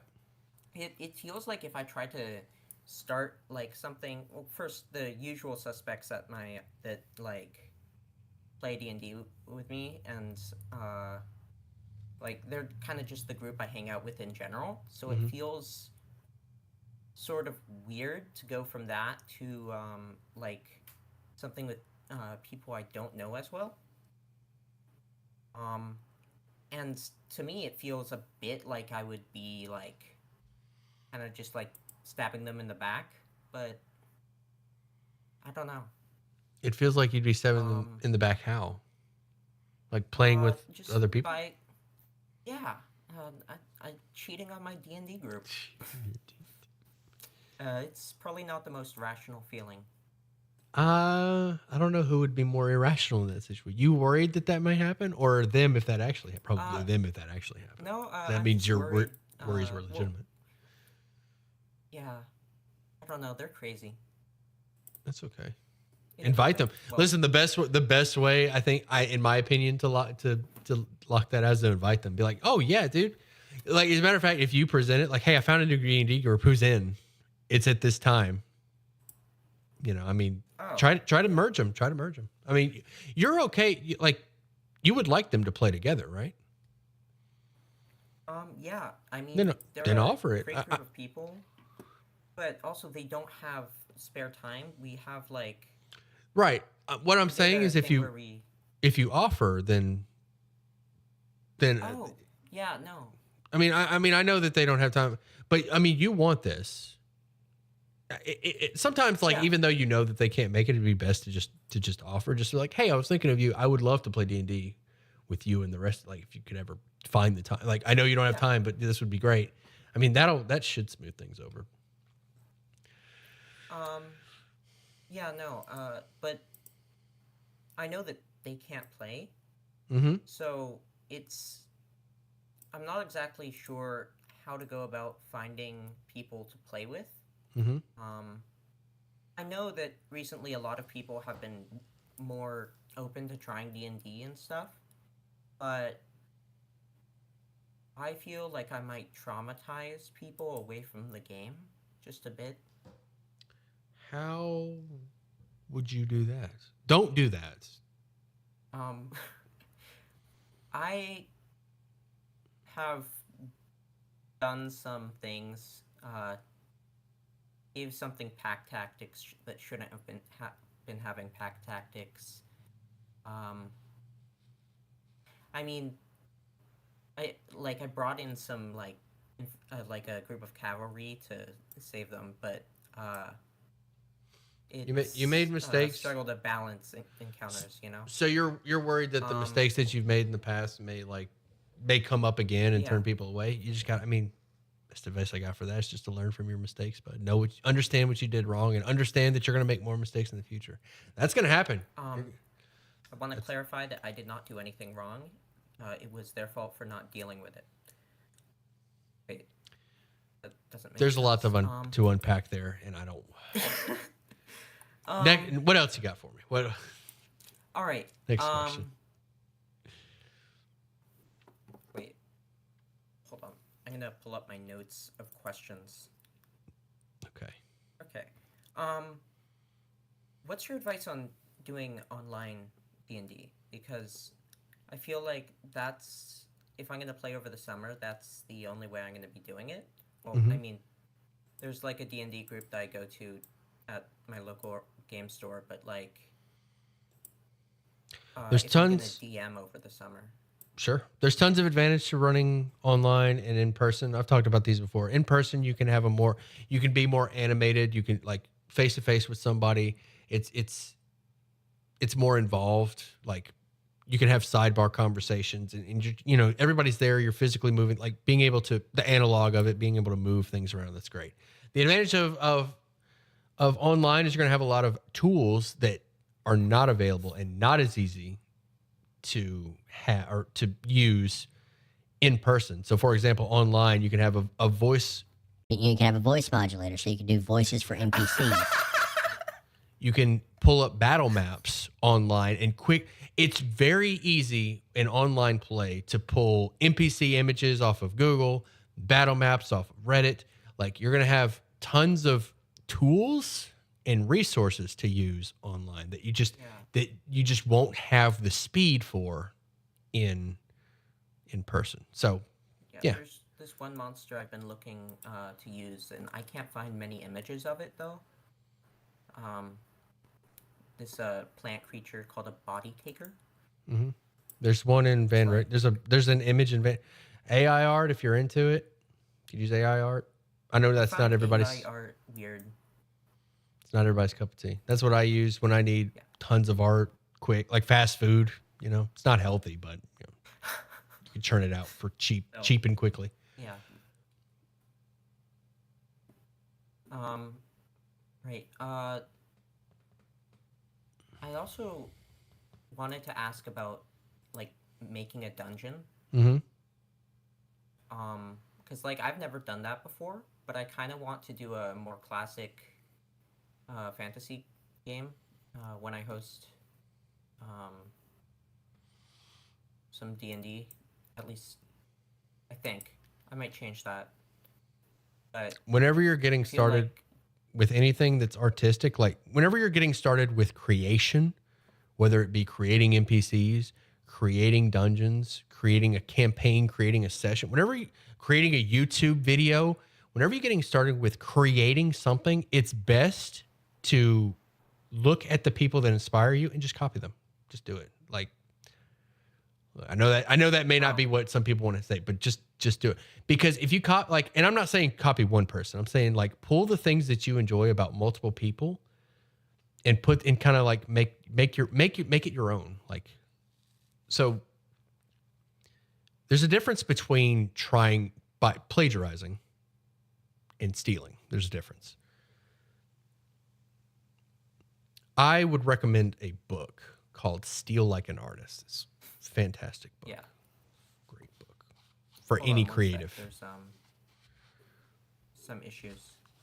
But take the thing, especially in D&D where you don't have to answer, where you're like not selling something. You don't have to answer to anybody. Like pull art. I've pulled Pokemon for my monsters. You know, NPCs from movies. Great book. Wow, somebody's actually read it. Listen, Steal Like an Artist. I read Steal Like an Artist recently, and it's so good. Yeah. Copy other people. All right.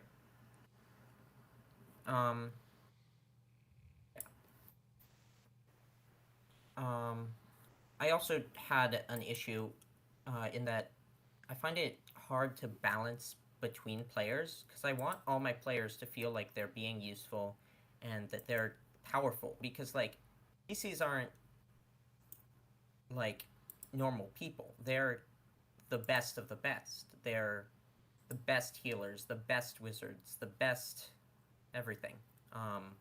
They're above normal. And I want them to feel like that. But I feel like when they're getting... when they can't, like, beat an animal, I feel that it's, like, it's not as fun. Because, I don't know. Okay, let me see if I can rephrase this question. My players don't feel powerful enough because they can't beat an animal. No, it's not that. It's, like, they can beat it, but I feel like... what can I do to give them more of a sense of how powerful their characters are? Well, I mean, you kind of answered that question. Make their powers useful. You have to accentuate the fact that nobody else has the abilities that they do, and their abilities need to be useful. So first off, you need to know what their abilities are. That's first thing. The very first thing. You can't make them feel powerful if you don't even know what their powers are. Once you find out what their powers are, you need to put them in situations that a normal person couldn't handle without those powers. So, for example, a normal person couldn't get, chased by the cops into an alleyway and then climb the walls to get away. But Spider-Man can, because he's got this particular. So if your character has the ability to climb walls, you put them in a situation where climbing walls would be great because nobody else can. Like the cops are just gonna have to watch Spider-Man climb that wall. They can't do anything. They can't climb. So that would be an example of, I have this power, put them in situations where I can use this power and, kind of show off the fact that nobody else can. The cops chasing Spider-Man.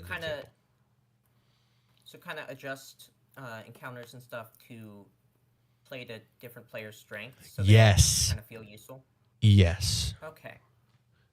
Yes. So like make sure there's like locks and things for a rogue, but also you got make sure it. There's stuff that a cleric could do. That is exactly correct. Yes, 100 times. Okay. If I have a cool power, I want to use it, because if they never use if the power doesn't get used, then they're not powerful, right? Like who cares if you can fly if you're stuck in a 5x5 or a 10x10 room all the time? Like, oh well, this flight isn't a power. Or if you're on the moon where everybody can just like fly, not literally, but everybody can fly. Like, oh, I can fly, but I'm on the moon. Everybody can fly. That's not a big deal, right? You need to be put in a situation where it's like, I can fly and no one else can. It comes in handy, right? Yeah, accentuate their powers is what I'm getting at. Okay. Also, I had a trouble balancing between different players, because some players just build their characters in a way that's more effective for certain situations. And without splitting the party, I feel like it would be very difficult to have the players face sort of the same level of challenge. Balance them. Okay, so this is the last question, then we're going to move on. Sounds like you got a lot of questions for me. We could pick these up next week. Pop on back next week, and we could start working on your list some more. So this last question: how do you balance? What do you do if one person's more powerful than another? Give them magic items. Give the weaker people magic items to make them more powerful. That easy. Just start giving them stuff to make them more. Balance them out. Don't bring a lot of people. I've had this conversation so many times. A lot of people feel like this instinctive urge to start bringing down if there's a min-max or like a power gamer and everybody else is like just learning how to play the game. There's like this instinctive urge in some DMs to be like, I need to regulate him. I need to like tone down his power. I need to bring him down so that he's on par with the rest of the party. Like, no, just bring everybody else up. It's that easy. Give them good stuff. Give them a powerful weapon. Give them cool abilities. Give them a wand of fireball. Anything, whatever. Give them cool stuff. Make them powerful too. And make it obvious if you have to. Like a plus 10 sword. There you go. You can do a lot with that. That's just a number. Like that's just it doesn't do it's a plus 10 sword. I do plus 10 to hit and plus 10 to damage.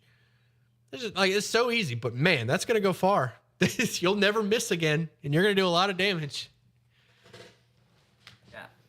Well, thank you. See you at sundown. See you at sundown, bud.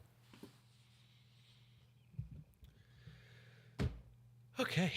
Cinderblock signed up. I can't wait to hear what he's got for me. Midna. Where's Midna at? Oh, Midna's last. All right. I think I'm gonna end it with Midna. I think that'll be our last one. So we're gonna do Cinder, Reem, Derek, and Midna, and then we'll call it because we're already at 2 hours. But man, I just love talking to y'all. CBS himself, Sally the man. What you got for I me? win! I was just yelling at the rest of the waiting room, being like, "Who's it gonna be? He's calling on somebody next." In your face, everybody else. How's it going, man? How's it going? You know, did you not sign up? Did you not type /join? Because there's a queue. You can No, look. I didn't do that. I forgot. I just went into the waiting room. I completely weird. forgot. I'm sorry. No, no. You were in the queue. That's weird. I wonder why. Well, then somebody else did it for me through magic. That's interesting. I wonder why it's doing that. Maybe it's like an update with the bot. I don't know. I like it. It might have though. just put me in the queue. I literally just clicked join the waiting room. So maybe joining it puts you in the queue. That's fantastic. I'm glad that it's doing that. Okay, what you got for me? What you want to talk about? Well, first of all, I did want to point out, I would be remiss if I didn't point out that it looks like you've got some very cozy sweatpants on. And as a man who always wants to wear flannel type sweatpants, they look nice. Listen, My question for you. I appreciate your sweatpants, but these are pajamas, buddy. Pajama pants. That's what I meant. I meant pajama pants. I meant pajama pants. This is the attire. No, Black. dude, yes. Yeah, it's the goal. That's the dream. Right now, that is the office dream. Black Socks, t-shirt, pajama pants, white socks, zero flavor whatsoever. Yeah, I don't think we need much flavor. I think it's solid. Dad bod. I don't like wearing black on stream because I feel like my beard disappears into my face. That's okay. So I try to, but whatever. Okay. I have a question for you. Ready. I'm gonna be honest. This is not a question that I need the answer to. It's more one that I'm curious your answer. Something you want to talk about, man. I love those. Those are fine. I'm all for it. Let's go. What do you want to talk about? Do you have any, like, when you're playing a game with a new group or maybe a new combination of players or whatever? Do you have any like go-to, I need an interesting trap, I need a weird problem to solve? Do you have like a go-to conflict situation thing to solve to get players from one room to another? Like, this is a fun trap I like. A trap? It could be a trap, it could be encounter, but do you have one that's like, if I'm playing with new people, I'm gonna throw this in. I know it works. It's like a plug and play, easy whip, bim bam boom. I got you. Yes, I do have something. It's one of my favorites. I feel there's a few things that are like my go-to that I just love. And I will almost look for any excuse to use them. There's two things. Chat, if you know them, there's two things two encounters that I absolutely love that can be literally anywhere. And I will give you a gold star. Somebody in chat, been with me for a while, knows what I'm about to say. I'm sure one of my mods does. There's two, Sally. I'm curious. I have no idea. The first one is awakened animals. Awakened animals. I love them. Awakened animals are interesting without putting any work. They're just an NPC. They're just someone to talk to. They have a personality. That's it. Like, they're just something to talk to. But something about them, the fact that they're an animal and they're intelligent, makes them 10 times more interesting. If you're in the woods and you encounter like this guy, it's like, okay, whatever. What are you doing? You're foraging for mushrooms? That's great. But if you're in the woods and there's like a massive spider in a tree, and then it starts talking to, like, crawls down from the web and starts pondering whether or not you're its next meal. Like, hey, you look delicious. What are you doing in my woods? All of a sudden you're in all of a sudden this is amazing. Like, I'm here for it. And there's so many animals to choose from. No matter where you are, like, oh, there's an awakened rhino in the tundra. Like, no matter where you are, like, this just instantly became awesome. A bird flies over. That one. I like that one a lot. So the thing about awakened animals is they have motives. Maybe they could hire the party to help them. Like, I'm a spider, and these goblins in a cave nearby are killing the wolves that I eat, or killing my food. Can you please deal with that? Maybe it's a dog that's awakened. Hey, my owner's daughter, who I love, lost her doll. Will you please find it? Like, this is a dog talking to you. Like, hey, I really want to get my owner's doll back. It's important to me. And you can put that doll in the next adventure. That like, no matter what's going on in the country, no matter whose daughter was, no matter what is going on in the country, no matter what those goblins have been stealing, that dog is now the most important thing in the world. And getting that doll back is like, who cares if the shops have been, if the caravans have been getting robbed? I need this doll. So there's that. The awakened animal could be a bad guy. Maybe you got to threaten him. Could be a skill check, persuasion, anything. Man, you could do so much with that. I like it. Awakened animals are my go-to. The second one is ghosts. Ghost. So remember how I said these two things could be anywhere? And that's because animals can be literally anywhere. And you could, like, there's not a lot of places you can go where there won't be an animal. There's some, but there's not a lot. So you can put that anywhere. It's a go-to. Like, no matter where they end up, there's probably an animal nearby. The other is ghosts. Ghosts are interesting because just like animals, they have their own motivations. They can give the same kind of quest as an awakened animal. Like, oh, I die. So going back to the Goblin Cave example, we're in a Goblin Cave and you find the ghost of, name a creature, anything, any intelligent creature, you find a ghost of it. These goblins killed me. I came into this cave for this reason and these goblins killed me and I want revenge. What I'll generally do with the ghost is they'll help the party. They'll like fight alongside the party. They'll help them out. Like, hey, help me with my go-to quest, your original question, like, what's my go-to? Help a ghost finish their unsolved business. That would be the short answer. Cool. That makes a lot of sense. I like both of those. Excuse me. I like both of those ideas quite a bit. That burp almost came out sideways. That was weird. Sideways. Did you hear it? It sounded like it didn't hurt, but it felt like it could have. I heard it. So yeah, help the ghost with their unsolved finish. The ghost could be any race, could be anything. They could be dead for any reason. They could have any personality. They could hate the party. They could love them. They could need help from the party. They could not need help from the party, but the party wants to help anyway.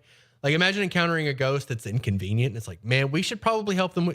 Even though this ghost is mean to us and has just been throwing insults our way since we met it, it's inconvenient. We should probably resolve their unfinished business so that we can whatever.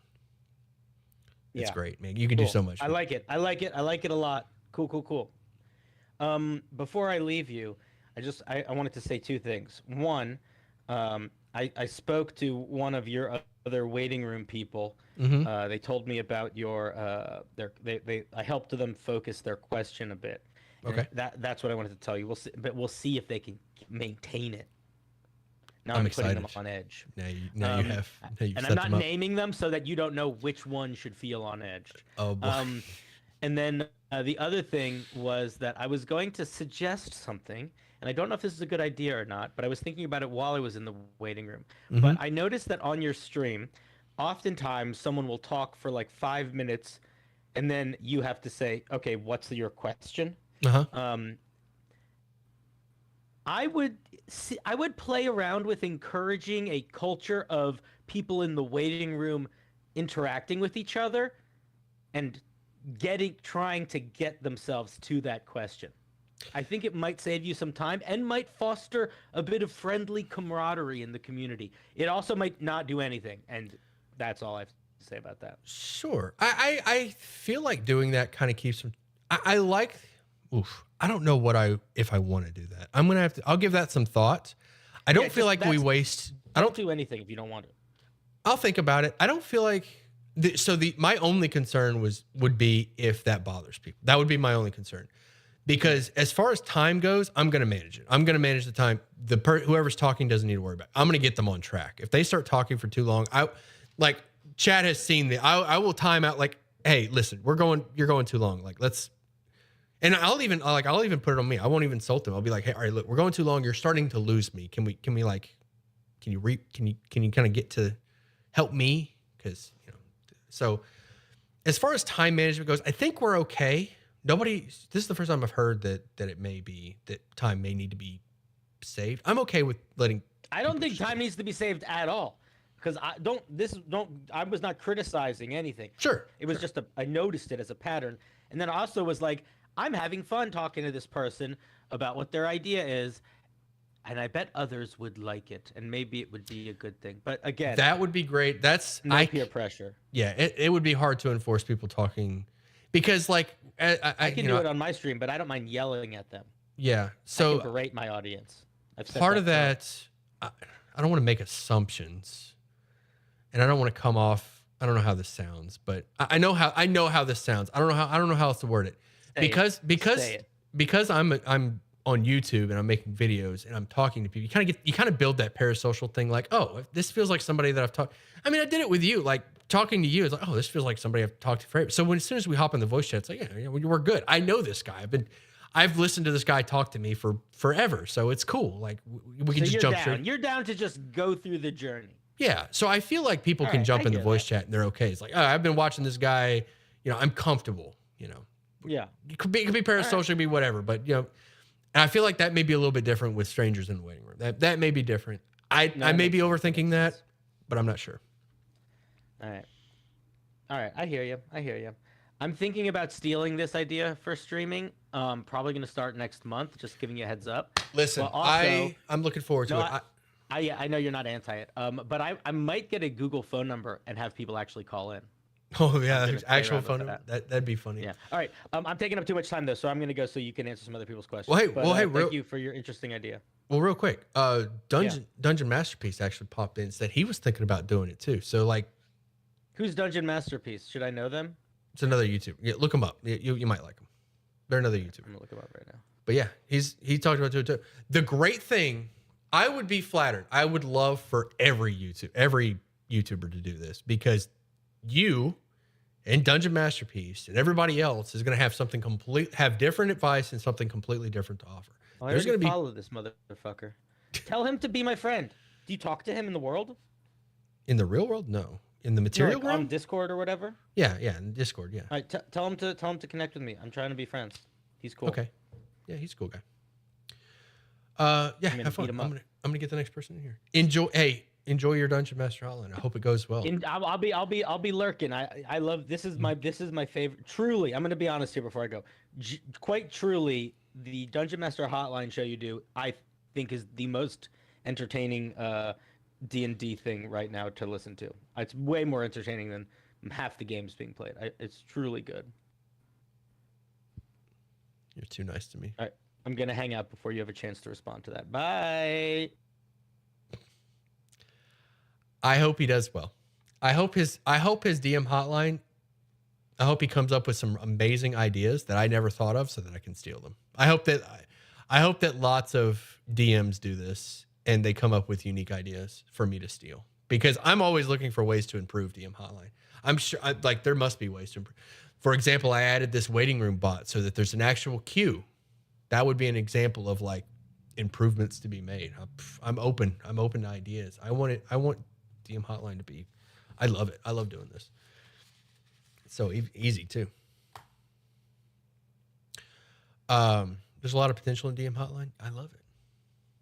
I'm going to be honest. I would if somebody's DM hotline did really well and they got recognition for it. Like, wow, this is such a, we'll use Cinderblock Sally. If Cinderblock Sally's DM hotline just popped off and got thousands of views and Wizards of the Coast reached out, it's like, this is an amazing idea. You're great.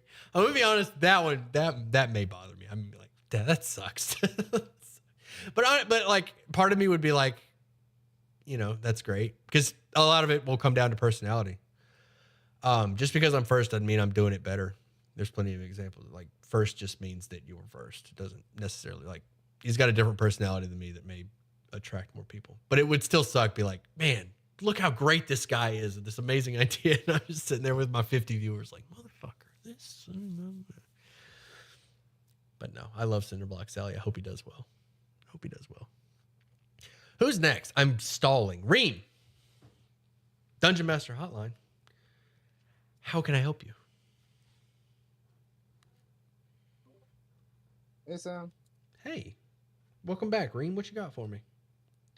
I got a few things, but I will say about the entire, if the DM hotline succeeds for Cinderblock Sally better or something like that, Maybe you could try and do something like trademark the Dungeon Master Hotline. No, You know, I like the want react. other people doing DM hotline. That's the thing. I want everybody's got like every DM, include like not just the influencers either, not just YouTubers, influencers, whatever you want to call them, content creators, but you, all the people that are in the waiting room, everybody who have ever talked, everybody that DMs is going to have their own artistic style. DMing is an art. Everybody's going to have their own style, and they all have a way to provide value. Me getting jealous because Cinderblock Sally's DM hotline stream gets 1,000 views and he gets all kinds of awards for it. That's selfish. The community is better for it when other DMs are doing it. That's the key. Like, there's so much value. Every single one of you have value to provide that I can't. I like, all I have is my own opinion and, you know, a decade of D&D. That's what I have to offer.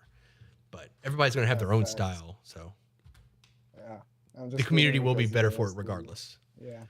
I'm just kidding because of the reactor thing that was a few years ago. But yeah, I got 2 questions for you. I'm ready. All right. Let's talk villains. Let's talk D&D I like villains and how to make villains scary. I looked at examples from my own game and I wanted to try and like see how can I improve on that part.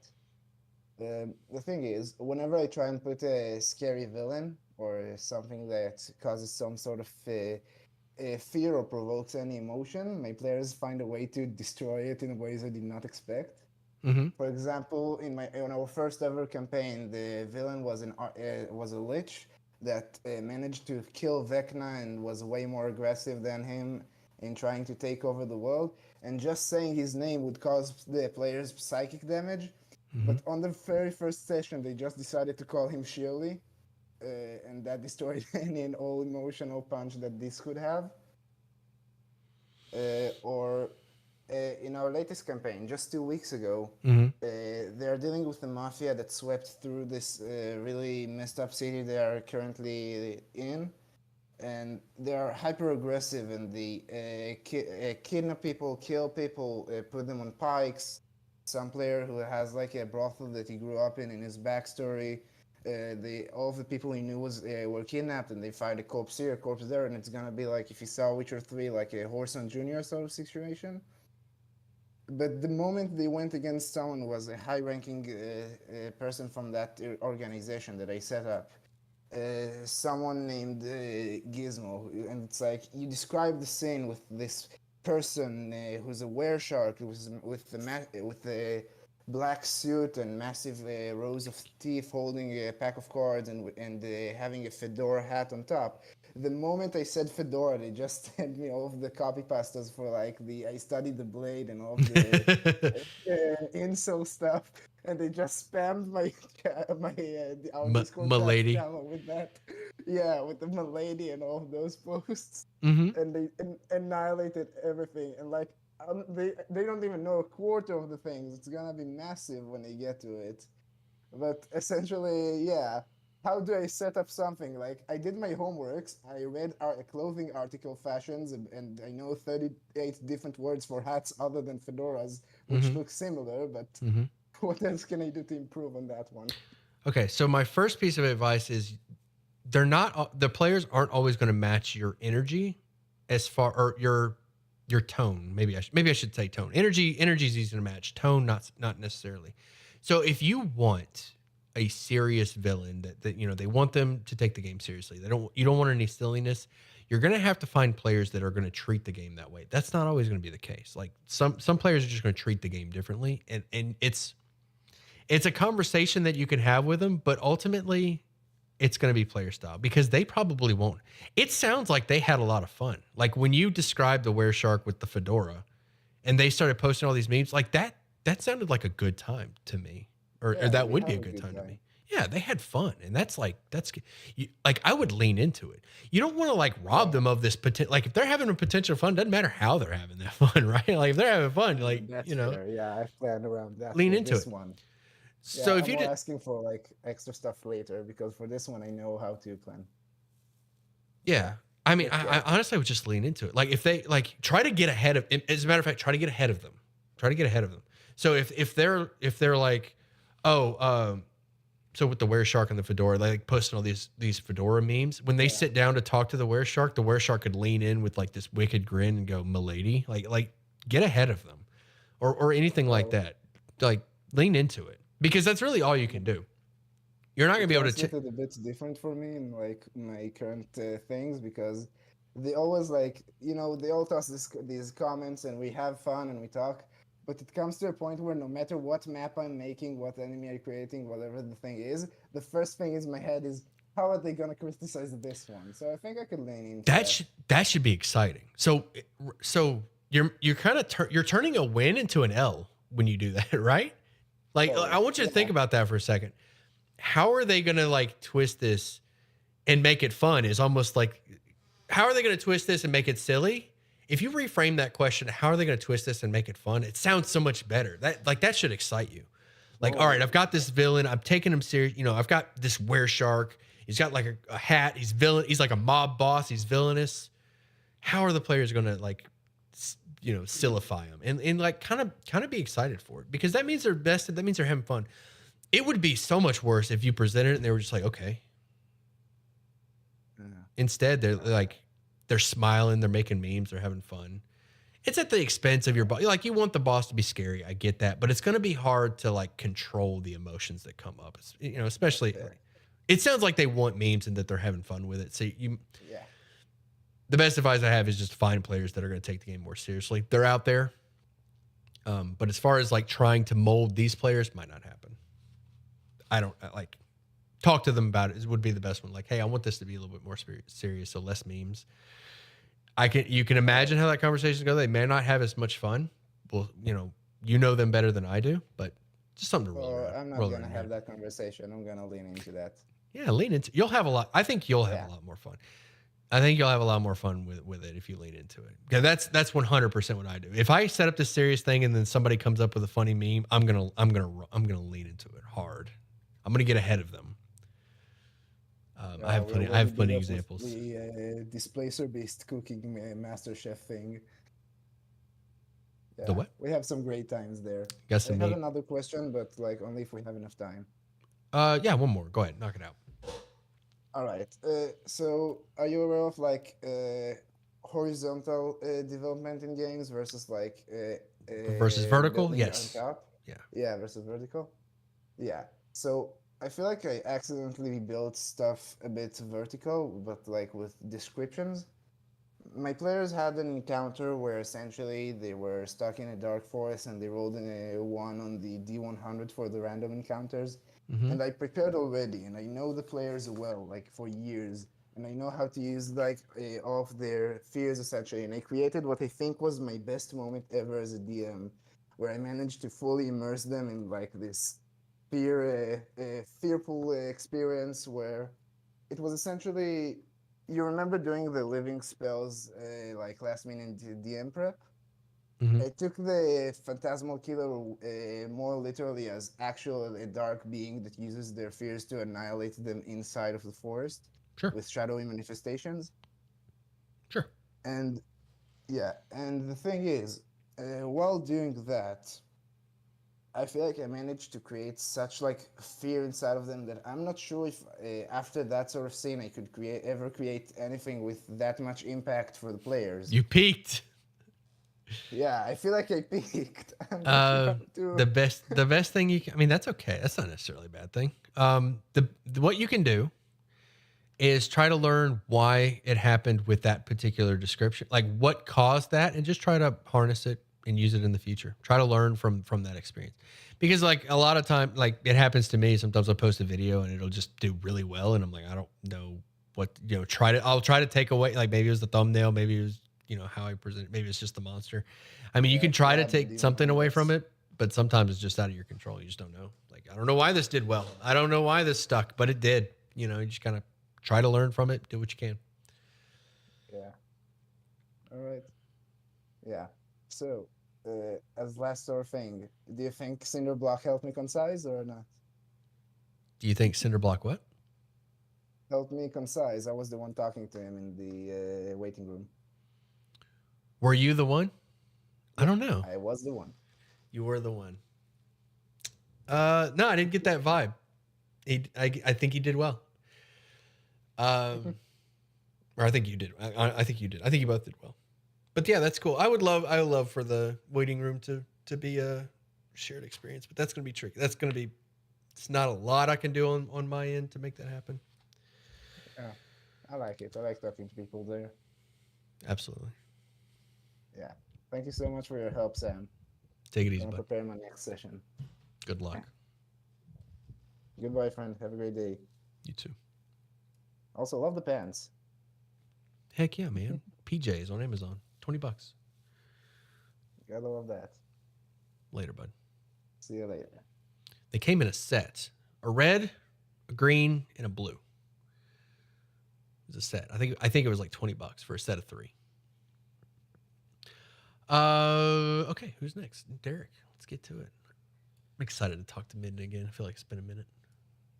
And Ender's in there. Hey. It's gonna be a good night. DM Hotline. How can I help you?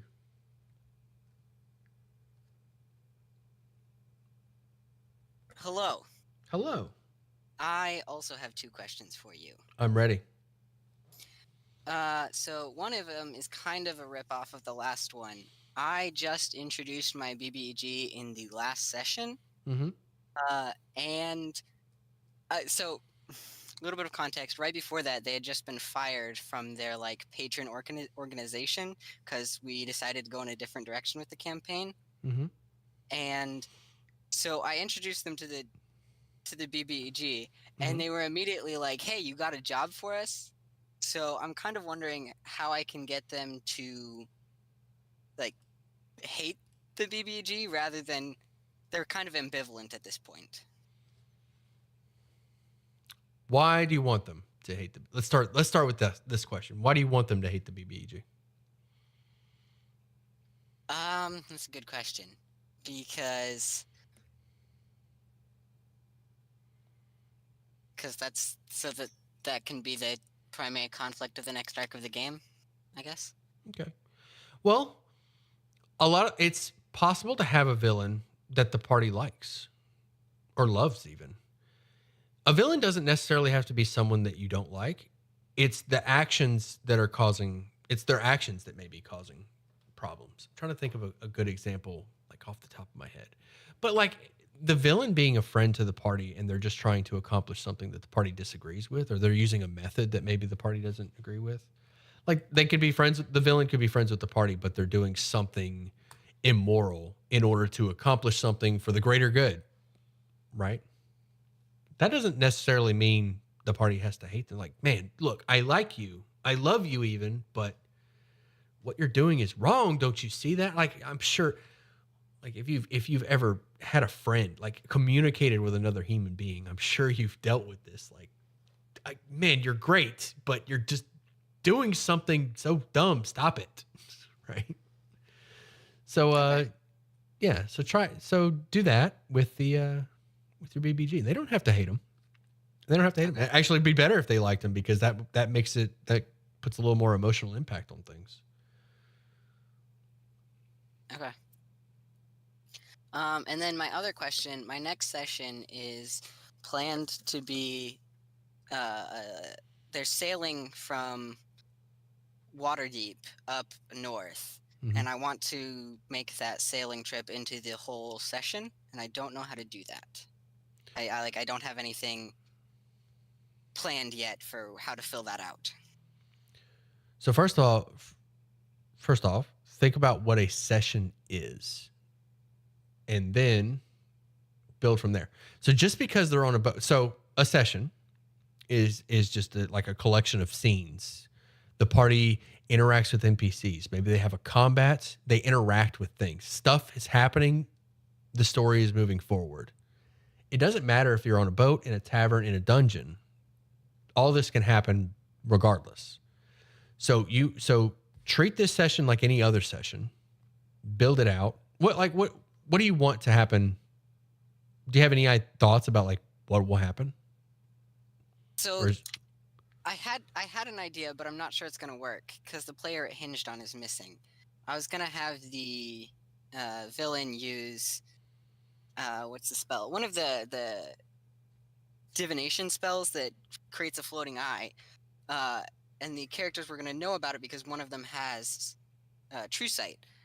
But now that character is likely not going to be there. So I'm not sure. That was really one of the only ideas I had. So what kind of events are going to take place on the boat trip? Is that what you're trying to think of? Like, what can they do? Is that kind of what you... Okay. So the boat will be the base of operations. Are you okay with the boat stopping by an island or being attacked by a kraken or something? Yeah, sure. Okay. Yeah. Then just have points of interest that happen. So come up with 4 scenes: kraken attack, island, something, a crisis, a hole in the boat that needs to be dealt with. Just come up with a couple of scenes, and then within those scenes have a couple of encounters, skill checks, a combat maybe. So kraken attacks the boat, or a bunch of Sahuagin or some pirates attack the boat. So that's the first scene. Now you have a combat. You can loot the boat. There's a lot of things going on.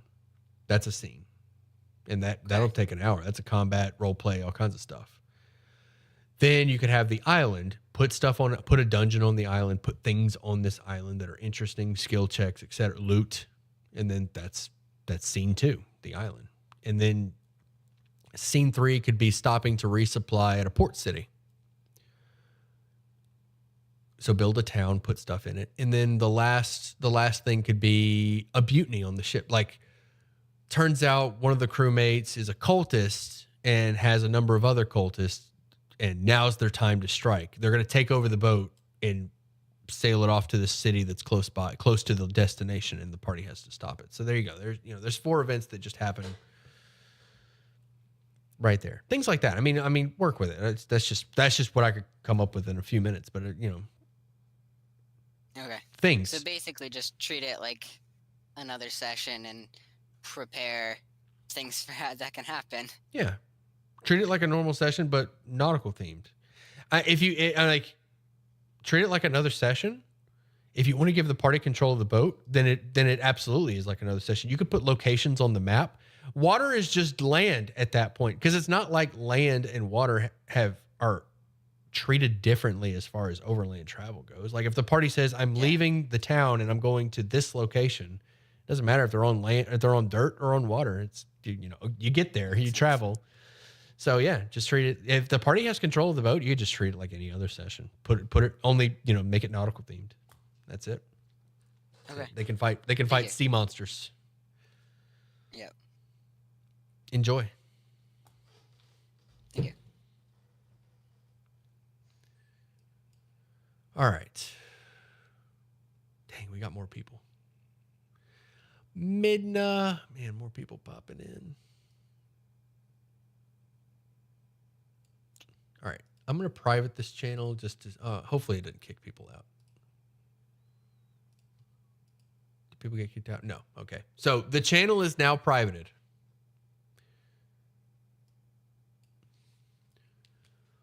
Dungeon Master Hotline. Really? Can you hear me okay? I hear you. Fantastic. All right, so here's what we got.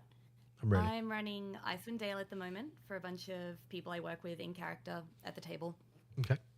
In character, obviously. Mm-hmm. So they have died a lot. I've never killed a PC before this group.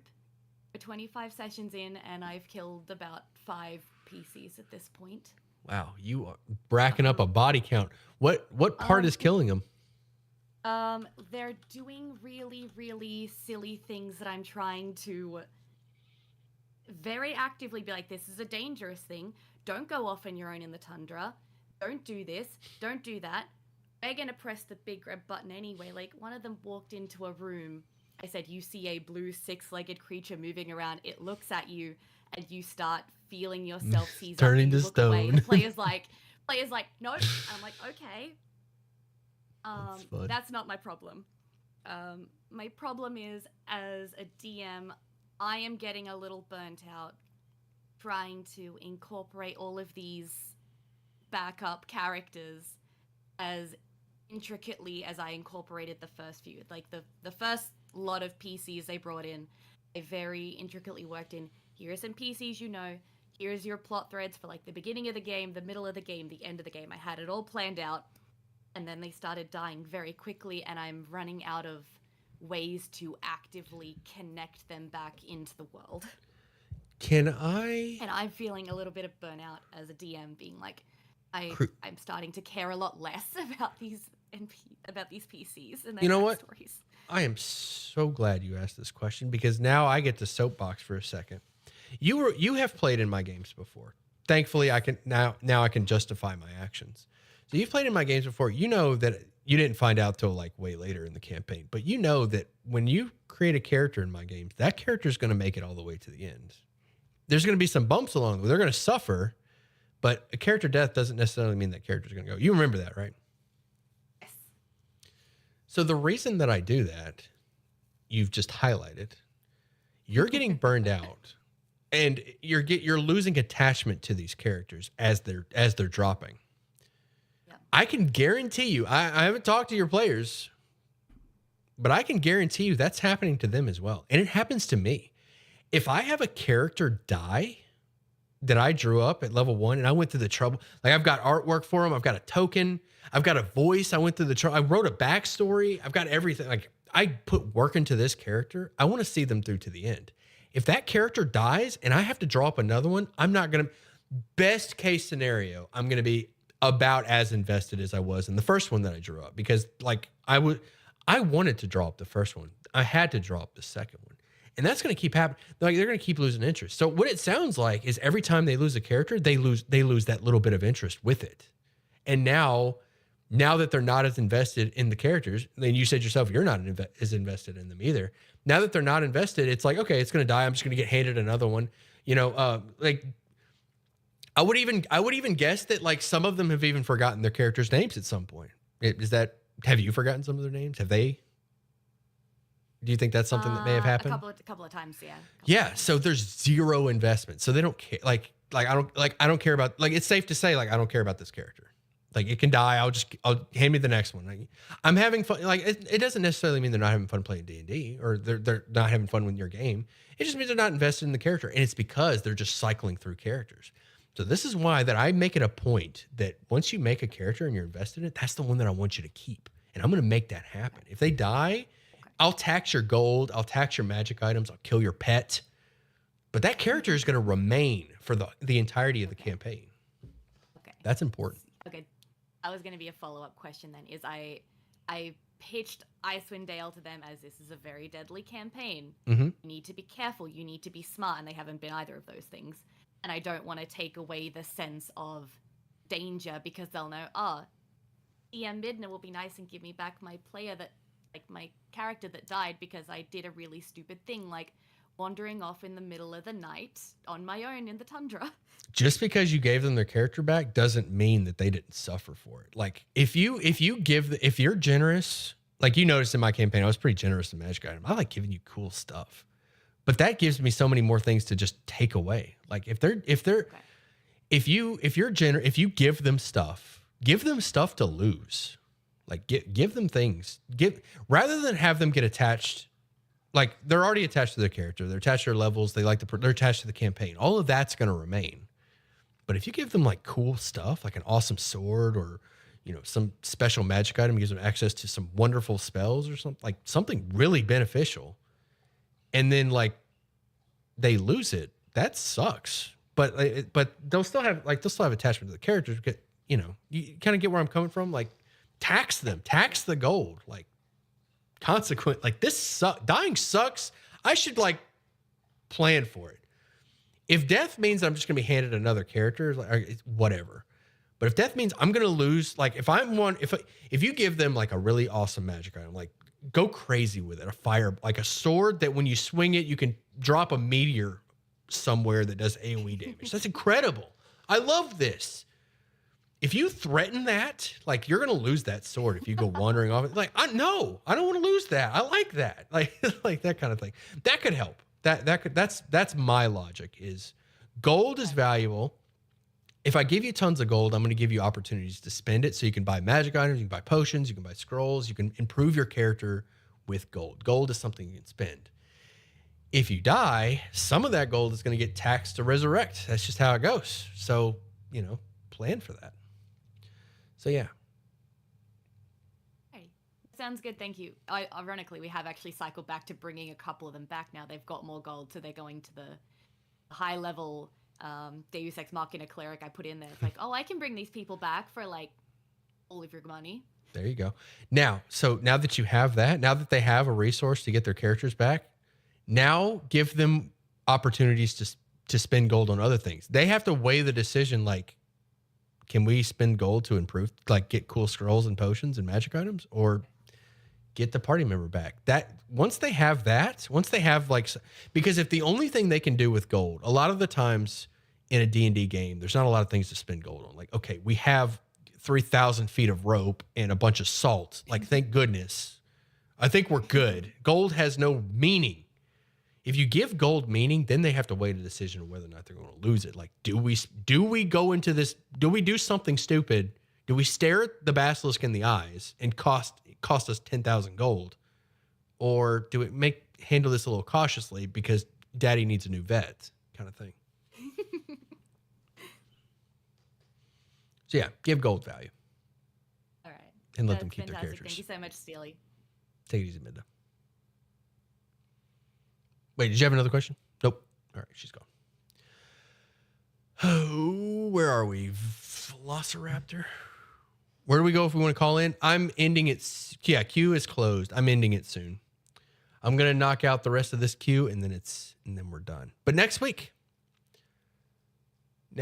Saturday, 4 p.m. Central Time, we're gonna get right back to it. So, if you have a question also there's a subreddit in the description. If you have a question that you want answered, post it in the subreddit. Dungeon Master Hotline, how can I help you?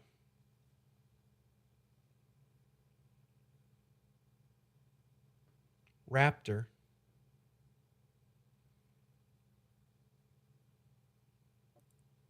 Apologies. Forgot to unmute there for a second. That's okay. What you got for me? So I've been spending the last few days with a new group trying to figure out a session time for session 0. And it's become apparent that one of the players' schedule is inherently incompatible with the rest of the party. So my question is, how can I tell them that they don't feel like they won't be able to join in without sounding, I guess, rude or aggressive or like I'm kicking them out?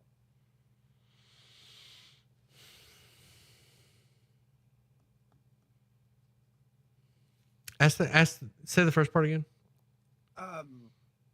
So I've been trying to get a group together with all their schedules, and there's one person that seems to be unable to join up. Their schedule is inherently incompatible with the options I have been able to give them with some of the other players For the schedule. Yes. Okay. I have one person can only a prime example of this is one person who's already started making a character can only say join on Monday, but they say that Monday is completely completely unavailable for them.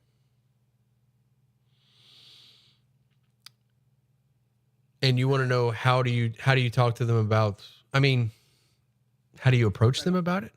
Without how do I approach them and say that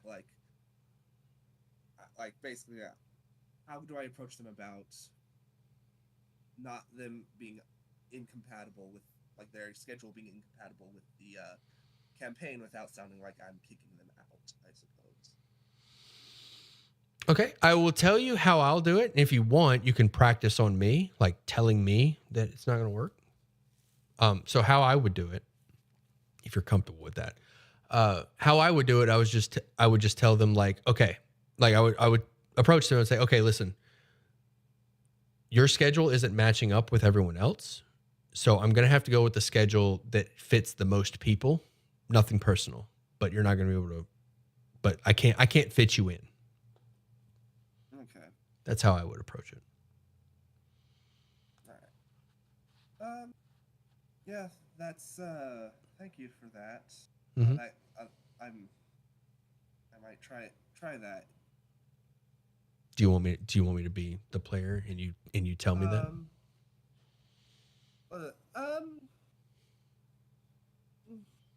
Not this time. Not no. Man, a D&D player shying away from roleplay. What kind of community am I building here? No, I'm just messing. You're good. You're good. Yeah. Got anything else for me?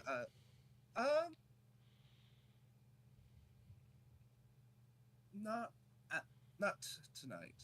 Not tonight. Hey, listen, if you think of anything, we've got the subreddit. I'll answer it. And I do these every week. So if you want to pop in here and ask me something. I enjoy this stuff. I love it. So it is no inconvenience. If you got any other questions for me, please. All right.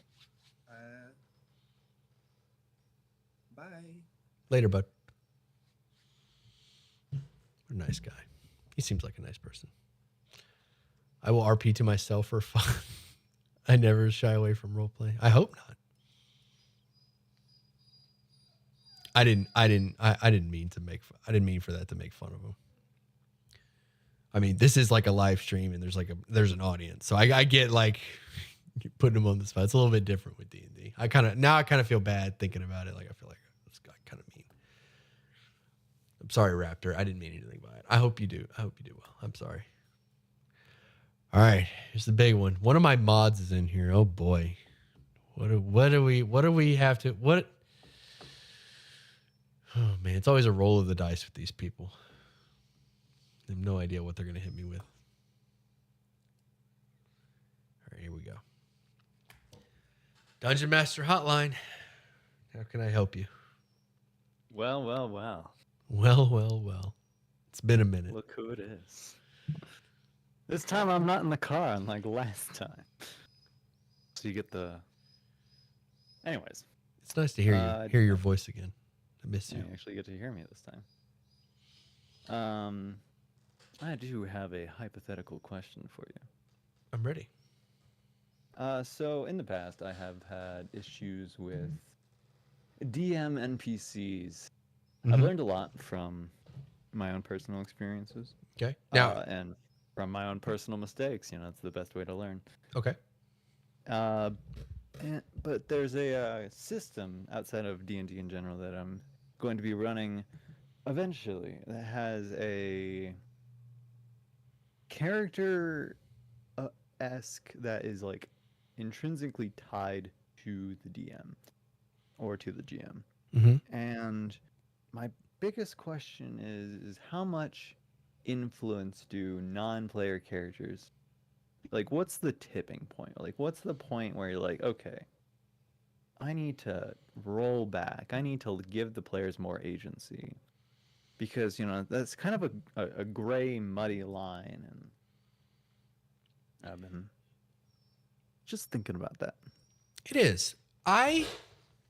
My go-to when it comes to NPCs, I do have a few NPCs that I like to bring back every once in a while. You've seen Kilbrew enough to be tired of them, I'm sure. And Basil's popped up every now and then.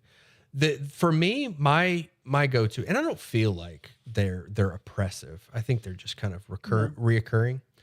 And I think the best way to do it is to have them in a supportive role of the party. Everything that they do, especially if they're going to be constantly there, needs to be in support of the party. They need to be providing the means for the party. Like treat them like a cleric almost. Like they need to be providing means for the party to shine. Yeah, support characters, absolutely. Exactly. And so when it comes to decisions, it's the party making decisions and the DM NPC is improving upon it. It could be that the DM NPC is improving upon it. It could also be providing information that the party is looking for, or being a resource for the party to check in, to gain information. Not core information that will push the plot along, information that will help the party push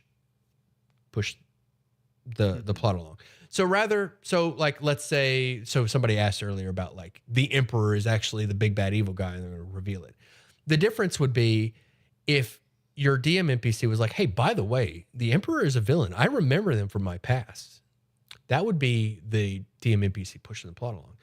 But if the DM NPC said something along the lines of, there is a villain, or gave them like clues or pieces to the puzzle, and then the party puts it together. I didn't have a good example on hand, but pieces for them to put together. That is the DM NPC playing a supportive role, kind of lifting up the party so that they can accomplish what they want to accomplish. All right.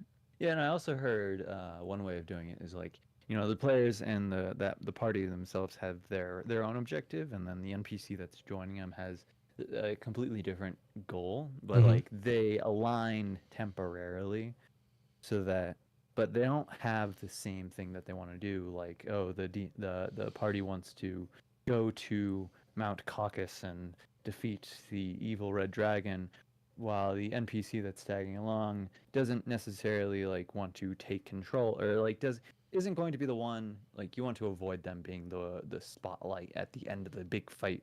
So maybe they're just tagging along because they're an example would be like they're scouting out the mountain for building a village or something along those lines. Where it's kind of like they have similar objectives, but they're not going to ever overtake the party. Absolutely. I have two examples for you. Did you see the D&D movie? I did. I watched it last weekend. So the daughter would be an example of a DM NPC, especially in the early parts of that movie. She's got this invisible, like, if you think about it, she's almost like a DM NPC. She's like, the entire plot revolves around the bard trying to help her. She's got this really fancy magic item. It's literally legendary. She gets to go invisible whenever she wants, but she's never like it. She doesn't feel like it. Like she's just pushing the plot. Like she doesn't show up and save the party. Like the bard directs her, like, oh, my girl, go invisible and go help. Like I just recently read the book, and that's like she's like a really strong supporting character, because the bard has to constantly wrestle the fact with like, okay, my daughter's out here doing crime, but I need her help because she can go invisible whenever she wants. So please go invisible and do stuff. So that would be an example of a DM NPC, like giving the party control, like a little bit of control over like this really powerful being. Like maybe it's a little kid, right? But she's got like like the movie, like she's got a super powerful magic item. It's like, hey, will you please go invisible and sneak into that room and see what that is? Almost like a familiar. Right. That's the first example. My second example would be directing the party isn't always a bad. NPCs directing the party is kind of the core aspect of the game in general. So that's not necessarily a bad thing. If the party's in the tavern and they overhear about this castle that's overrun by bandits from an NPC, you wouldn't call that NPC a DM NPC just because they were like, hey, I know about this castle. It's got a bunch of bandits. I'll give you gold if you help. Like, that's just a quest giver. And the DM NPC could just be a quest giver that's there, that's nearby. Another great way to handle DM NPCs, and I'll be doing this in my next campaign that I run, is I want to hamper the DM NPC and require the party's aid in a way. So the next thing I'm going to do, I'm just going to say it. The next thing that I'm going to do is I'm going to have my DM NPC, my recurring character. It could be Kilbrew, it could be Jezebel, it could be Basil. They're going to be an intelligent item that was turned into an intelligent item. So now the party's got like a useful item. They've got this NPC. The voice is there, but they can't do anything. Like everything, like all the party can do is act and listen. Or all the DM NPC can do is listen, and the party's the one doing all the acting. So I think that would be an interesting use of a DM NPC / recurring character. Fair. So that's something that I would try out as well. Like just completely taking away the ability to do things and just having them be a voice, I think is like key. And if they can do stuff, let this stuff that they do be directed by the party. Right. Yeah, because the other way of looking at this is like, all the examples that you put forth is very supportive, very backline characters. Exactly. But like let's since we're using the D&D movie, let's talk about Zeke, or what was his name? Zinc. Start with an X. Zinc? X-E-N-K? Yeah. The Paladin. Let's talk about the Paladin. A lot of people talk about how he was a NPC, and there was a good amount of like, oh, it's a good idea to have him leave, even though he shouldn't have, and all that kind of stuff. But like, if I was a player in that situation where he just took over the fights and like saved characters out of the blue with nat 20, so I'd feel pretty robbed of consequences for fucking up, right? Because they got tracked down in the mine, and then the Paladin took care of the entire fight. But in that regard, in that situation that the DM like set up, it's a dangerous situation. You need a powerful NPC, perhaps. So, how do you empower players with a powerful NPC? How do you empower players with an empowered NPC?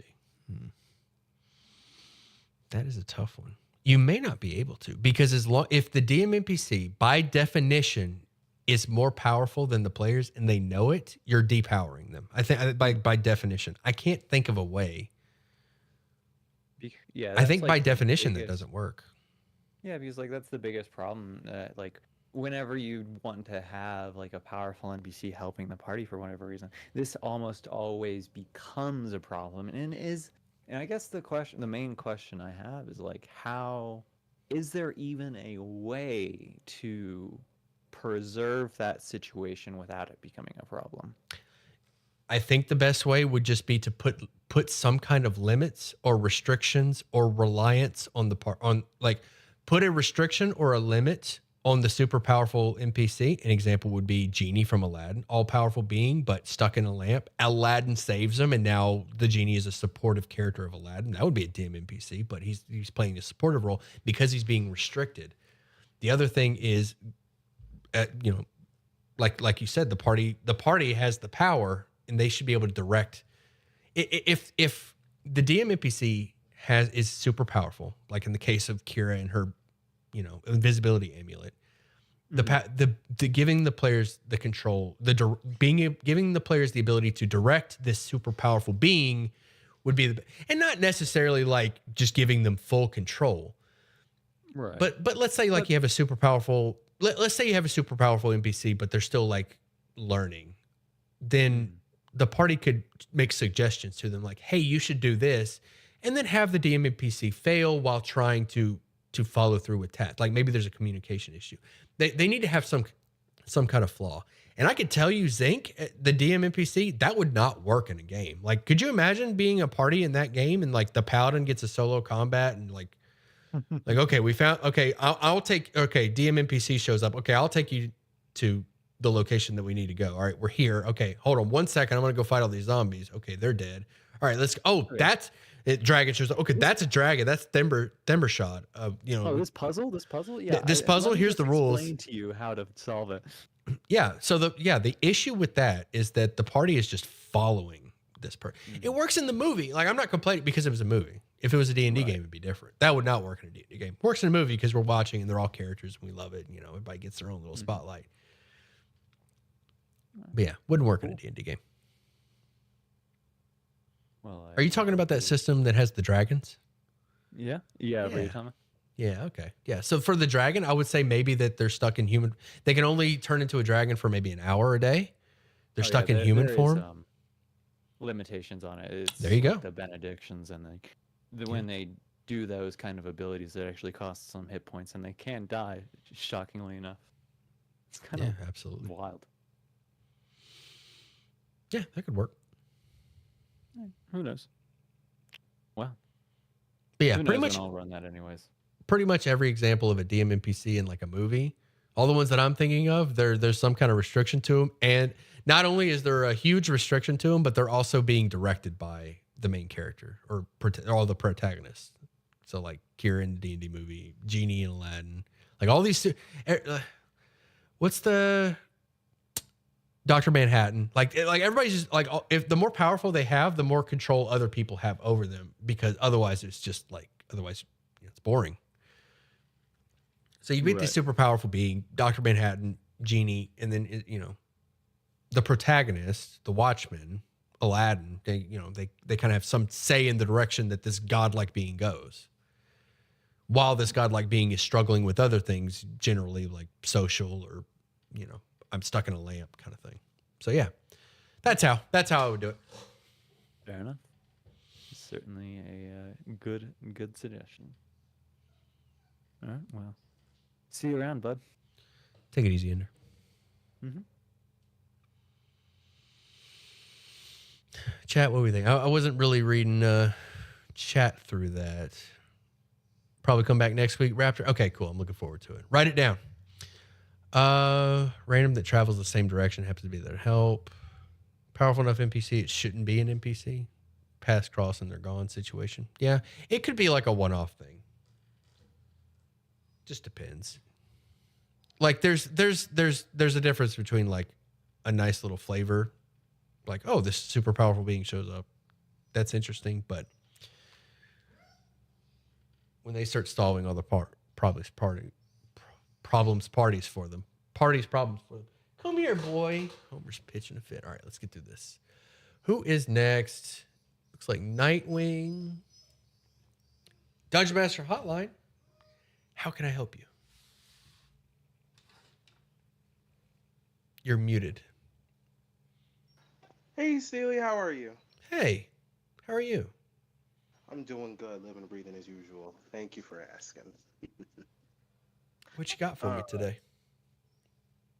All right, first time doing this. Here we go. So just this week, earlier this week, my campaign set in a world where Vecna is ruler and over Faerun, and undead is a big thing, and if you die, you turn into an undead. My players recently, this session this week, have been tasked by the rebel group that is trying to stop Vecna, doing like little side quests for this before they have to go to Mithril Hall to collect the next piece of the Sword of Cause. Basically, what had happened last session was that the party had saved one of the rebel scouts from the Drow, which are responsible for kind of jamming up a safe passage to a secret location for refugees. Learning that the Drow are forcing people to dig something up, being led by a Drider, which the party does not know of. Just know that they're being led by some powerful individual. Okay. So the party went to the hideout led by the rebel scout, and they really didn't have a plan. So the party didn't have a plan. So they kind of just said, you know what? Let's give ourselves up and see what happens. So the party decided to give themselves up, and now they have voluntarily become prisoners of the Drow. And one of the players is a shape changer that's they gave the rest of the party leeway to kind of get themselves in, so they didn't have an entire firefight with the Drow, because there's a lot of them. So I'm now at this. It's been a few days since that, and I'm having difficulty trying to put something together that will last about 3 sessions. I need some pointers in order to, so I can make it entertaining for my party. So. Okay. So they are currently captured by the Drow, and you want 3 sessions of escape? More, it's kind of they're trying more of the parties trying to plan while they're in the prison, because there's a lot of other prisoners that the Drow have collected, both from the Underdark and from above, and using those prisoners to mine something. So I'm trying to have it where it's like maybe at least 2 or 3 sessions. That's what I'm hoping for. Why the arbitrary session counts? You just wanted to You want to spend some time here? Yeah, I wanted to spend some time here and maybe give some players something, maybe earn something along the way. Because let's see, yeah, just so that because they've lately these past few sessions they've been making very poor decisions, and I'm trying to give them something to help them. Plus, dice gods hate them, so. Okay, so we've got 3 sessions to work with. So here's what you can't do. Here's what you absolutely should not do. You should absolutely not have them staring at the exact same battle map or same location map or location artwork for the next 3 sessions. I guess it depends. How long are your sessions? At least 4 hours. 4 hours. Yeah. So staring at Drow Prison Camp Alpha for the next 12 hours, that's not an option. So what I would recommend is maybe session 1. All right, so session 3 is going to be easy. Session 3, the escape. We're going to call session 3 the escape. All right, that's going to be the most eventful session. Lots of stuff to do there. Session 1 will be, here's what I think session 1 should be. I think session 1 should be introductory. Have they already been, they're already captured, right? They're already there? Yes, they've been captured. They've been given manacles. Kind of the manacles I kind of went with like Out of the Abyss manacles, just so it's not like, hey, your movement's reduced to like half and everything. And they also have shock collars, just to add a bit of that. Okay. For the drow. Okay, so for the first session, I want you to flesh it. So for this next session that you run, the first session within the camp, I want you to flesh out this camp. I want you to have lots of stuff within the camp, lots of stuff in the camp for them to do. You're going to spend an entire session in this camp, and I want you to flesh out the camp. You need to have skill checks, combat, maybe even a puzzle.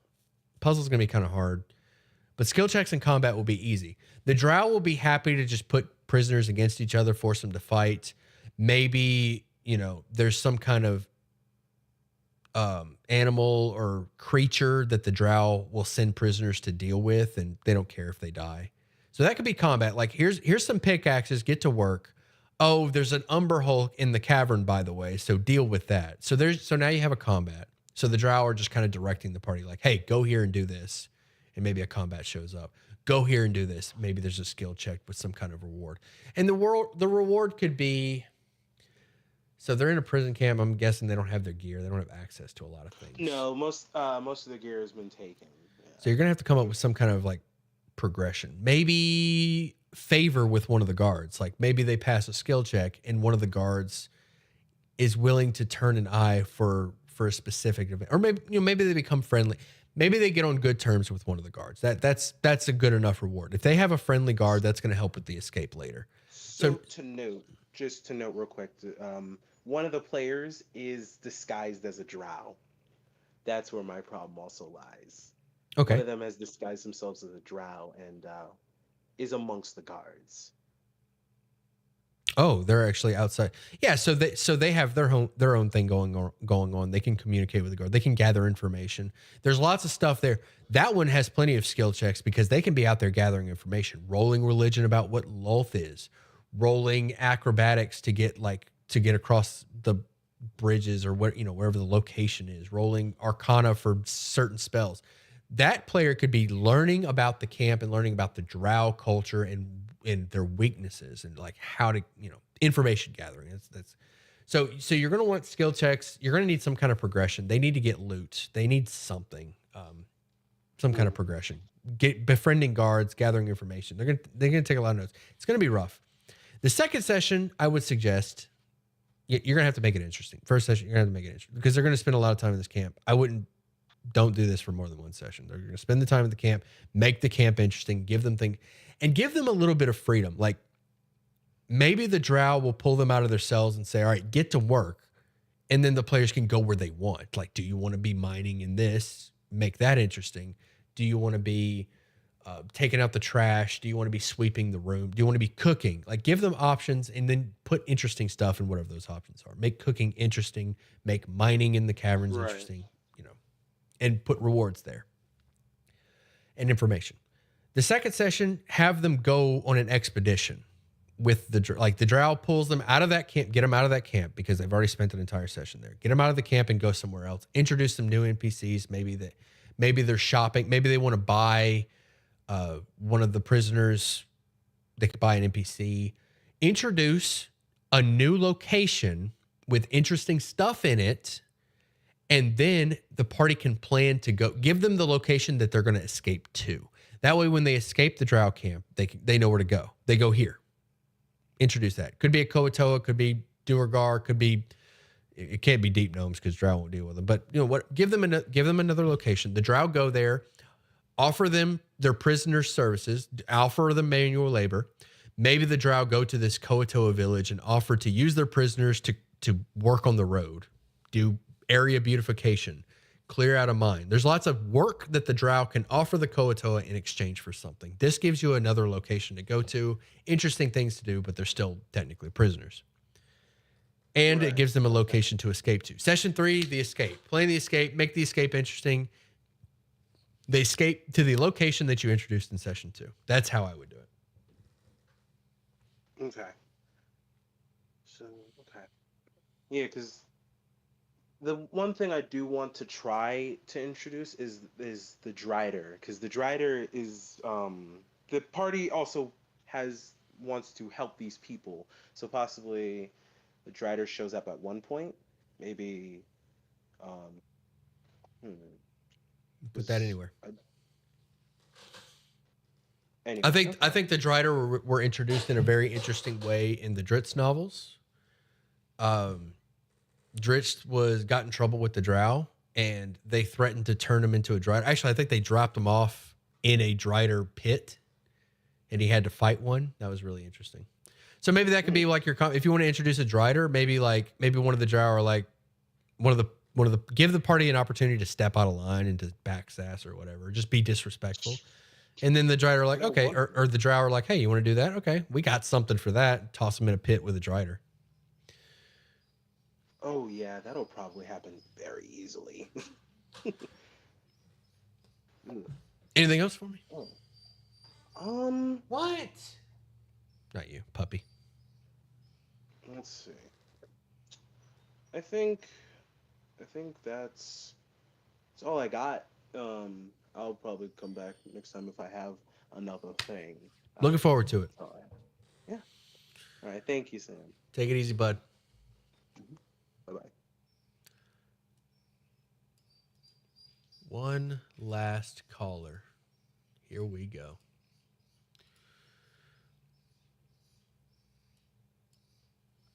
Dungeon Master Hotline.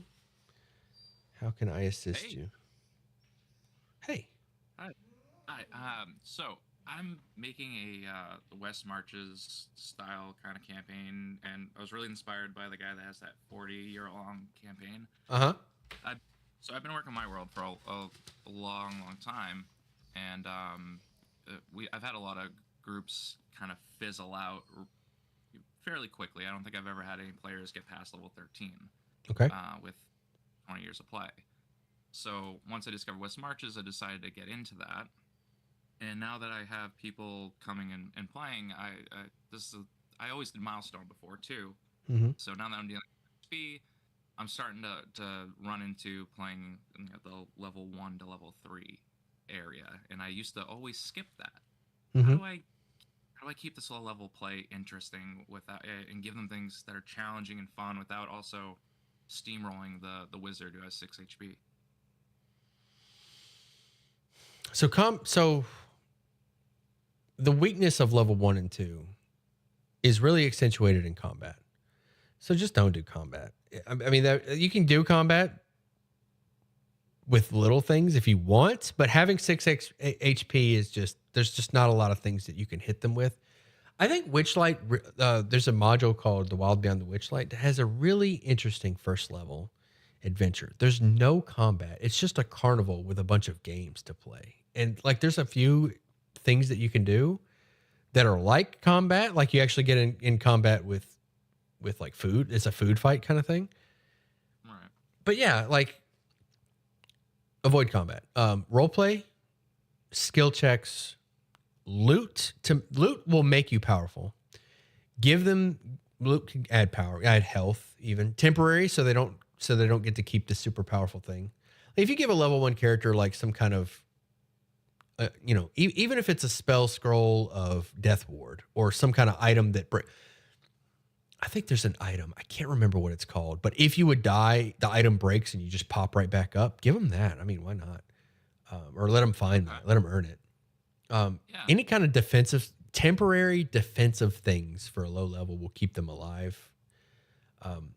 As far as so far, I've tried combat and it's gone okay so far. The only 2 sessions we've gone with these 2 players, they had to kind of hunt down and fight a giant crocodile, and I gave them 3 NPCs to kind of assist in it and help take it down. They kind of they had to get strategic. I told them that they had to like the danger level, so they can end up trapping it and attacking it that way without anyone really getting hurt. And then the second session I used kind of boiled down twigs, those little twig blights. And I just kind of made them more, instead of going for damage, I made it more of a status effect thing. Slow them down and try to trap them. They were kind of like ambushing them and hit and run little tactics. But I feel like it's going to get old if I keep, using that as my combat. The reason that's going to get old is because a lot of what you just described is taking away from characters that already don't have a lot going on for them. You notice, like, slowing them down, you're taking away movement. Some of those other things you mentioned, like that's a lot of what you just described is just like dialing back characters that are already dialed back because they're level 1, level 2. So what I would suggest is giving them temporary cool stuff, like a movement speed increase, like all the things you just described. Just do the opposite: a movement speed increase, extra damage, a teleport, stuff like that, like additional movement, additional damage. Just it doesn't have to be permanent, just temporary. That'll be real. That'll give them. It gives them a taste of power to come. All right. Make sure they know it's temporary. Make sure it gives them like, here's what's coming. All right, be ready for it. Are you ready for it? That kind of thing. Because like you just described, like all that, like losing movement sucks. Like right. Yeah. It was a lot of. It was almost maybe demoralizing if you look at it, look back on it like that. Yeah. Okay. Yeah, potions, scrolls, temporary cool things will improve that low level experience. Just like these temporary things to just get them through that misery. Get them through that misery. Would it be I guess it maybe put charges on magic items or so? Do you think? Or Sure. Okay. Absolutely, charges on magic. I mean, like, yeah. Like I mean, like a larger total of charges, but it doesn't restore any. Exactly. Yeah. Like temporary. Yeah. 100%. Whatever you could think of. Yeah. As long as it's temporary, you don't have to deal with it for very long. A lot of DMs will struggle with giving out powerful loot, and they'll be like, "Dang, I can't believe I gave him a Vorpal sword. I'm going to be dealing with that for the rest of this campaign." But if it's temporary, if you accidentally give a first level character a temporary wand of fireball, you only got to deal with that fireball till they use it. They use the charge, then it's gone. So that's true. So if you come up with this awesome combat and the character shows up like, "Hi, I've got my fireball wand," boom, it's like, okay, yeah, that's one more down. You only got so many of those combats. I could come up with combats for days, but that wand of fireball, I'm only going to be paying for that wand of fireball for till you run out, kind of thing. So yeah, temporary magic items are the best. And then I guess it also gives me opportunities for them to use these items that kind of like really tempts them to use these to solve those situations. Now I get my creative juices flowing. Okay. Exactly. Yeah. And yeah, if you actually plan, like if you give them these temporary items, you can even create situations where it will be useful. If you give this level 1 rogue, or we'll use the rogue. Rogue's a great example. If you give this level 1 rogue a scroll of Misty Step, like that's so like you'll never like. It'll be a while before a rogue can have access to that, and some won't even ever have access to it. Misty Step. Now they've got this like cool teleport, and then you create a puzzle. There's a locked window up above. Oh man, it's a locked that window's calling to me. I've got this scroll of Misty Step. I've got my lockpick tool. This was made for me. Like, well, yeah, what's this? So stuff like that. Now it kind of gives me an idea how to. Oh, did I lose you? That's what I'm here for. Oh yeah, that gives me an idea for. I felt like I accidentally gave them too much of loot. I gave the 2 players that came a javelin that returns and could do damage on the return. It turns into a bolt of lightning, and then stab the other player. They had a scimitar, and I gave it +2 to fire damage, but not to hit. And it was kind of I had these paper like cards I had printed out a long time ago, and I had a bunch of items like rope, this and that, and just these items I drew little like runes on them, and when they asked me about them, I panicked and gave them whatever came to the top of my mind. But now I kind of have a way to like add this less. Oh, you didn't know this about these runes, did you? There you go. That's something that I do with magic items that I'm unfamiliar with, that I'm unsure about, is give them out as temporary. Like make the magic within them temporary. Like especially when when they introduce new magic items and new books or new class features, new feats, what I'll do, especially in the Unearthed Arcana, new books, Unearthed Arcana, new magic items, all this stuff, new feats, I will give those out as rewards, and sometimes I'll make them temporary. So if there's some really cool magic item, Tasha's was a huge example of this. Tasha introduced a ton of new spells and magic items, and I wanted to see those in action. I wanted to see those get used. I wanted to know what they did and how fun they were and like what you could do with them. So I gave them out as loot to the party, and it could be temporary, so you don't have to pay for the consequences in case it's too powerful. I remember there was a spell in Unearthed Arcana that gave you a movement speed increase, and it gave you an aura of fire. I think it was a 2nd level spell. I can't remember what it was called, but it made you go really fast, and it lets you burn anything around you. So and you don't provoke. Movement speed increase, you don't provoke, and things around you burn. And I was like, this is amazing. So I gave that out as a scroll. So a scroll is consumed once they use it. It's done. You can't use it again. So like, here you go, as a scroll. Let's see it. I want to see it. You want to see it? I want to see it. Let's see it. So just hand it out, and it's like, okay, yeah, I'm going to use it. And then they ran around on fire. It's cool. So yeah, stuff like that. Oh, that's cool. I've been wanting the players to move more, and I've been trying to find ways to get them to do that. So giving them these abilities seems like a great idea to do that. Absolutely. They'll love it. You'll love it. Everybody wins. Awesome. Thank you. Anything else for me? No, I think that does it for me. I respect your time. Thank you for answering my question. Thanks for coming by. I'll be here next week if you come up with something else. Otherwise, take it easy, bud. Heck yeah, I'll be here. Thank you. Later. Oh, what a great DM hotline. I get so invested. I have so much fun. I want y'all to know how much fun I'm having. All right. I don't want y'all to think this is a chore. I planned on doing an hour and a half, maybe 2, and we're at 3 hours and 20 minutes. I just want y'all to know, like, time is just disappearing out from under me. I could be playing Zelda right now, but I'm just having so much fun with this. I just want y'all to know that. The content. Same time next week, folks. Same time next week. Dungeon Master number 11. I think I'll reach out to a YouTuber, maybe join me for this one, for another one. How often do you do hotlines? Every Saturday at 4 p.m. Central. I've been trying to run my first session, but it's difficult. I know he wants out. It's been 3 hours. Like I just pointed out, it's been 3 hours. He wants out. Dungeon Master Hotline episode 11 will be these are every Saturday at 4 p.m. Central Time. If you can't make that time for whatever reason, post it on the subreddit. That's fine. Sorry, my question was kind of forced. I loved your question, Ender. That was a fun back and forth. I love talking to you. I love the question. There were no bad questions. There was one questionable question. I'm not gonna say which one, but there was one that was like, I'm gonna need a little bit more to go. But I mean, it wasn't even bad. It was just like, I'm gonna need a little bit more to go on. But yeah, it was great. I mean, it was fun. Every Saturday, 4 p.m. Central Time. If you can't make it, there's always the subreddit. You can post your question there. It gives me plenty of, because I tell you, if I start up one of these DM hotlines and the waiting room's empty, I'm just gonna hit subreddit. I'm just gonna go through the subreddit, start talking about it. Or throughout the week, if I'm feeling like posting a video, I'll just record my response and post it as a video. Anyway, y'all, long goodbye. This puppy needs so much love and attention, as I'm sure all of you know. I'm gonna let him out.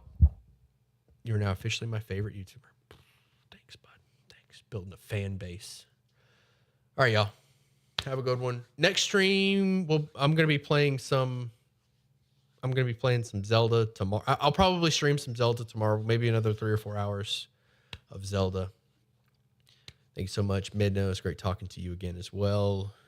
Fina, thanks, Fina and Quentin. I'm looking forward to talking to y'all in a DM hotline one day. Yeah, I'm out of here. Peace.